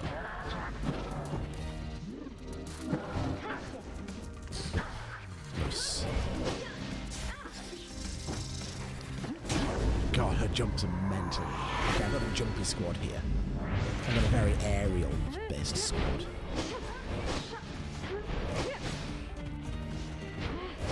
They don't bounce... They don't seem to bounce much off the smaller barriers, just off the edge of the arena. Look. Cool. Alright. I think I... get that. May's thing is pretty good. It's only off the edge of the arena though. So I need to remember I can't bounce it off the like barriers and obstacles and things. But that still seems good. Still seems solid. Zano, hello, welcome in. Thank you for dropping by. Your vision returns as the effect of the Beyonder crystal dissipate. Time seems to have stood still while you experience the vision. I know that. I've read that many times before. We are about to commence the rite. Commence the rite. I don't know if you've seen this game before, Zana. I can't remember if you've been in streams of this game or just in streams of Subnautica. But welcome. You're about to see the crazy gameplay bit. As the sky begins to darken over the ridge of Goal, you see one of your adversaries clad in the colours of the Fate step forward. Where is May? She arrives on cue. Oh, hi Alma. Hello. Father asked me to salute you. I'm the Nightwings. So here I am then. Consider yourselves saluted. Oh, okay. And, may the scribes watch over you and Mr. Oldheart. You were here once before, but on audio only. Okay. I mean, most of the game is this, I'm going to be honest. Most of the game is text and reading. And then occasionally there's fantasy basketball breaks out. But it's all very good. It's all very exciting. They shall do no such thing. Know that I am only doing this to ease Father's worries, such as I can. But when night falls, you are all my adversaries, nothing more. He walks away, even as the darkness grows, and the stars begin to shine. Right. This is going to do this right, and any post cutscene stuff, and that'll be the end of the stream. So, heading towards the end here. I don't want to do any of these things that make it harder. Like, maybe I would do that one, but I have to know that it's going well before, because I've been destroyed twice, and I don't want to like risk it. Although we are playing with Fate, and they are good boys. Oof, +8 quickness. I don't want to do. I might go this one. Limbless Erzek, 3%. Archbeast Sungris, Endriga the Widow, Islak Astralborn. This guy's whole shape is just unsettling. Unfathomed Plurness. Plurness, not plurns. 3% per run doesn't seem worth it, to be honest. You get like 700-ish XP for a win. Like, that's not worth it. It's not at all worth it. And even that is like... Oh, wait.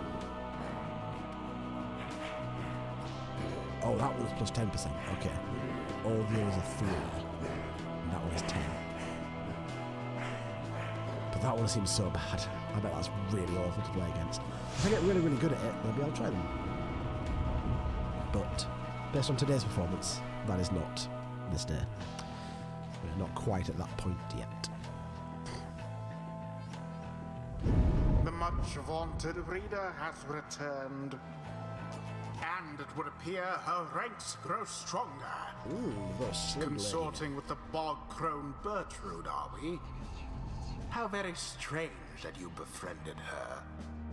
At any rate, your adversaries in this rite shall be the Fate.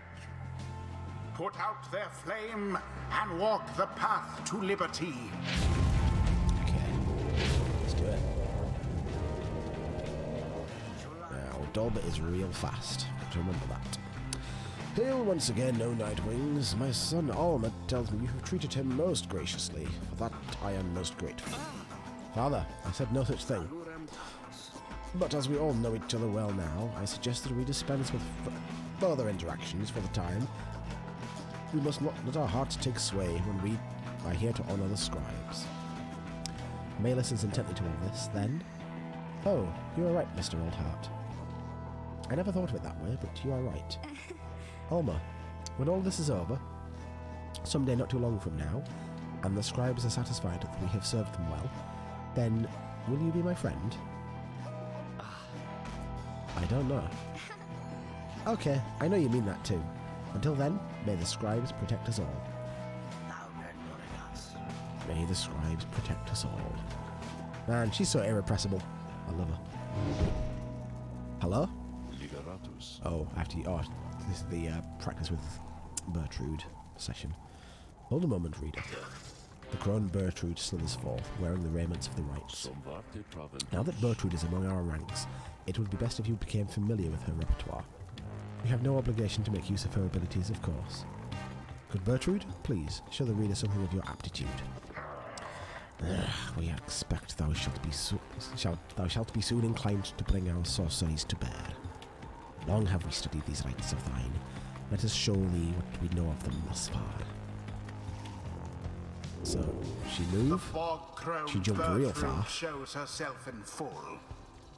Now I have Oh Lord, she jumped. But she uses all of her stamina to jump. Of one accomplice in particular. You watch yourself around her, reader. None are sentenced into exile without sufficient cause. Nice blast. Kind of slow, but spreads across a big area. Yep. Nice. Power blast. Ah, I need to remember to do that.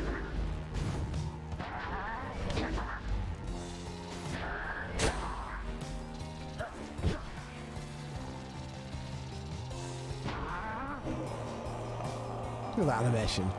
Look at that sprite work. Can I? Yeah. The sweet spot for that blast is kind of small there.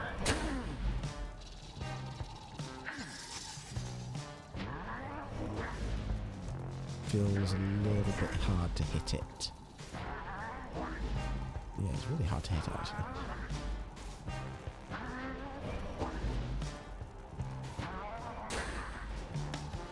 Good though when you get it.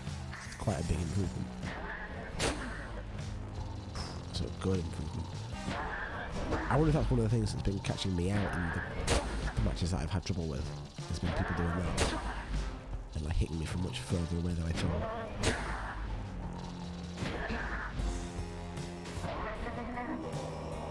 Interesting that it does actually affect the size of the blast.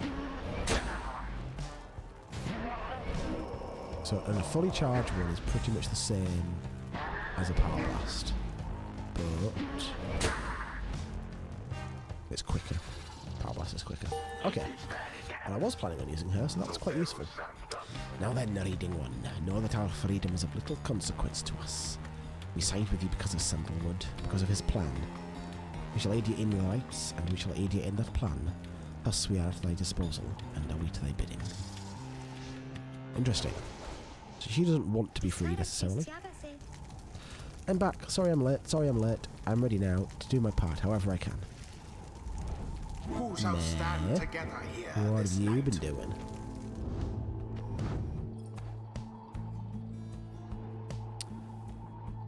What was new about him?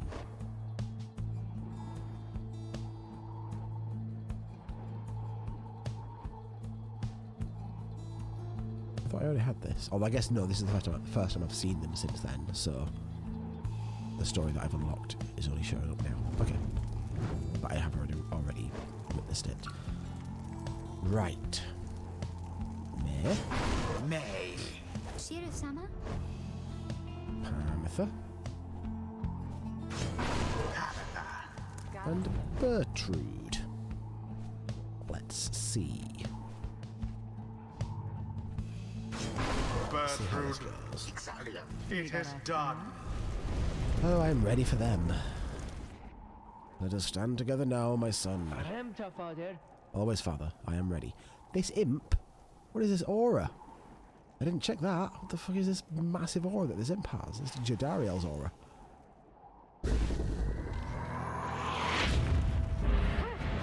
Commence.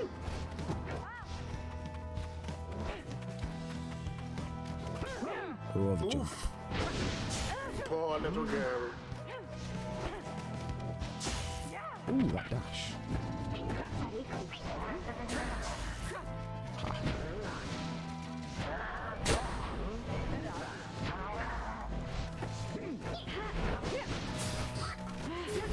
No mercy shown. Hey! The Get it. path to glory laid bare.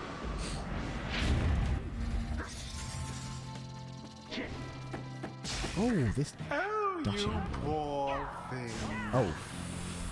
Fuck. Messed that up. A devious I dashed right onto the maneuver. edge of his aura and didn't hit him, but just put myself in the aura. What are you doing, you? Put your mask back on. We were in the middle of a rite. Oh, I know, it's just, I wanted to say, I think that you are very brave, is all, I think. I love these interactions, they're so cool. Because we've encountered many triumvirates by now. I mean, we have the dissidents and the tempers and... What are you talking about? Get to the point. Oh, I'm sorry, I didn't mean... My name is May. I wanted you to know my name. It's May, since I know yours. I see. Then ready yourself, May. We shall not hold back. She told her his name... Told him her name several times before. Such a struggle it must be for poor old Dalbert. Resplendent. Quick, May. It's quick. The Nightwings now are closer to achieving victory.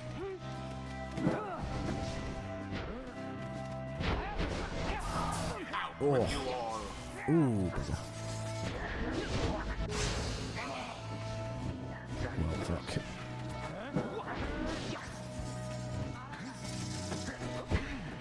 Ah, you get. Ooh, sneaky.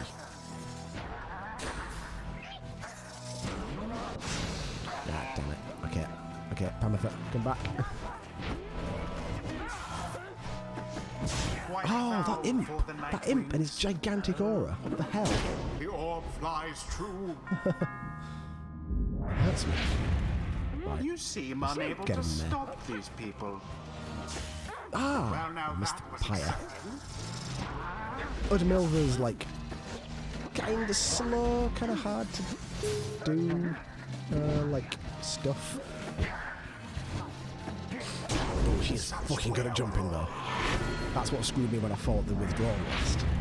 The Is that they just Nightwing's jumped all fire over me. burns brighter for now. Ah, A mere attempt. I misangled that jump.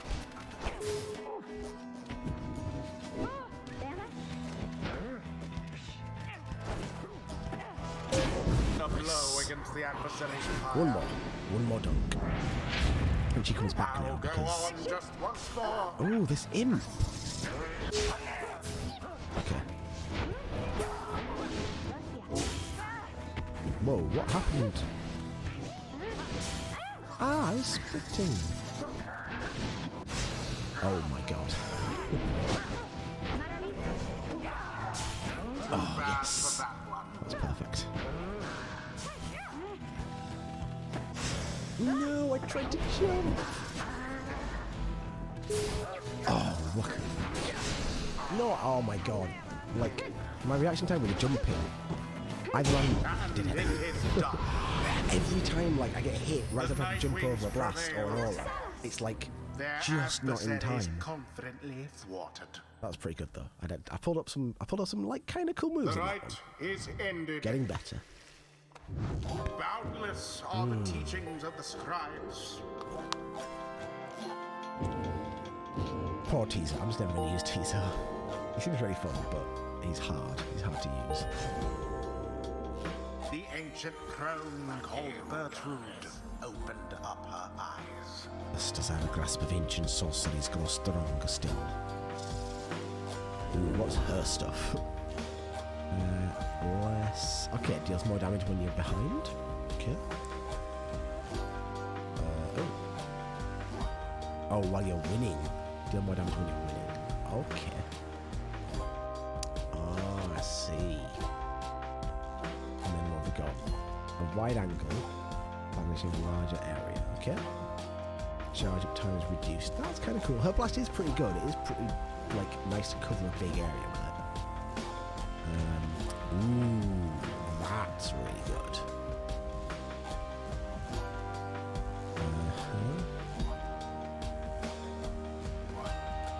Pounces, she recovers all her stamina.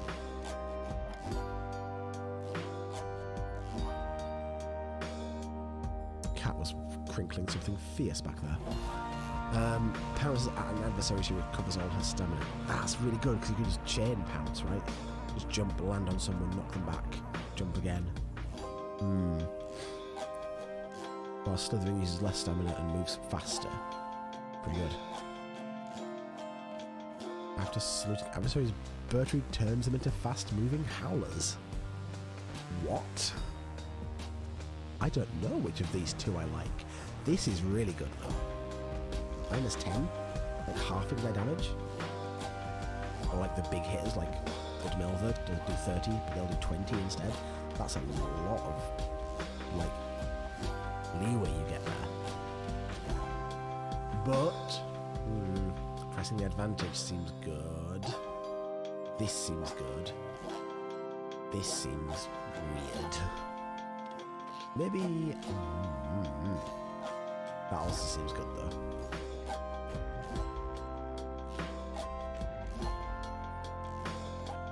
The thing is, right, because of the way she works, I don't think I'm going to use her when I really need to win much.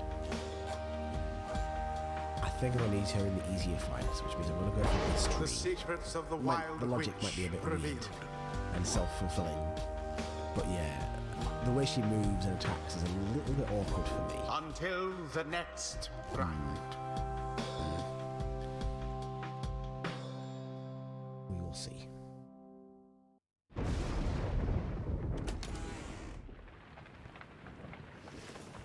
Okay, after defeating the Fate in a pitched battle, we return to the wagon to find Volfred and the Lone Minstrel in the midst of conversation. Most strange that this one star should be illuminated now. This is not what I expected. Nor I, Volfred, sir. Then Volfred notices you there. Reader, Tariq and I observed a strange occurrence in the sky, is all. It appears that the star of Kaelma Rope Caller is illuminated now. It is but another star, except our models and predictions of the cosmos did not anticipate this. This is the guy that betrayed the Emperor? Or like was his second in command and usurped him, or whatever. The first exiles came to these lands not by force but by heeding the Rope Caller's deceptions, the traitorous former heir to the Emperor. His actions inadvertently led the 8 scribes to find each other. What he did was he persuaded the Emperor to go on like a quest into the downside and to recover some magic treasure, and that's why he went into exile and why the other scribes like ended up there as well. Or some of them were already there. Interesting. What does this mean? Anyway, go see for yourself. I shall make the wagon ready in the meantime. You see only a single shining star illuminated far above. It is just as Volfred indicated.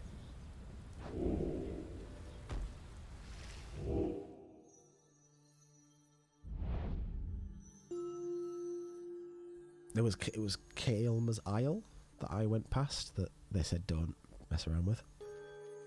The rogue star burns bright over an isolated little island in the Sea of Solace. Ignarius is already on his way. It's the Tempers. I didn't find the Tempers that hard, but I only fought them once in the Liberation Rite, so don't know how that's going to go. But yeah, there was that little island that I stopped at, and I checked it, and he said, no, we don't talk about this island.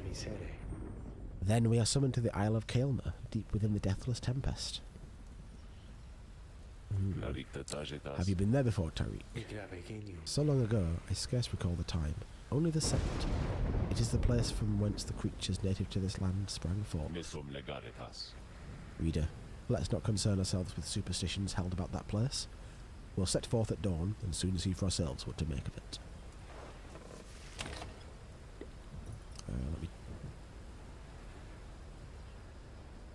Let's do this conversation with Bertrude.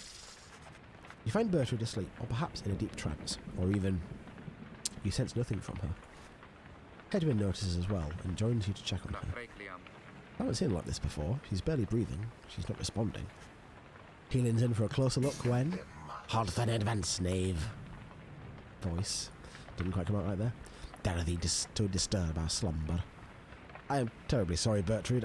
The reader and I, we were just checking to make sure you were all right because of how we saw you there just now. And how exactly didst thou see us there just now? Well, you appear to be dormant, or perhaps... Didst thee think that we had simply perished here, perchance, crumpled over in our ancient age, a weakling barely clinging to this wretched coil? No, I mean maybe. I sincerely apologise for having disturbed you, Bertrude. I know all this must be an adjustment, having to be around someone like me, maybe the others too. If there's anything we can do to make your stay more comfortable, we shall not yield to thy flirtations, boy. Flirtations? Wait, no, I... know that our hearts belong already to another, boy. Thou knowest nothing of our ways, whilst waking or in dream. Thus we advise thee ample caution in thy future interactions, lest we use thee as a subject for our sorceries. However, we do appreciate thy flattery. Thine advances make us feel like a young tad once more. We were among the most sought after of our kind within the southern bogs. Wisely, Hedwyn remains silent. Thou art free to depart now, boy. Hedwyn turns to leave, but know that we do appreciate thou taking time to check upon us whilst we dream, and know that our stay amongst ye has been comfortable enough thus far. Thank you, Bertrude. Thou art welcome, boy.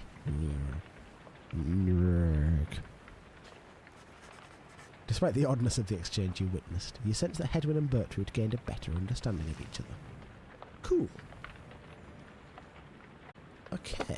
No, don't read a new page. Don't read a new page. Okay, this is the... Okay, chapter 7. I'm not going to read that yet.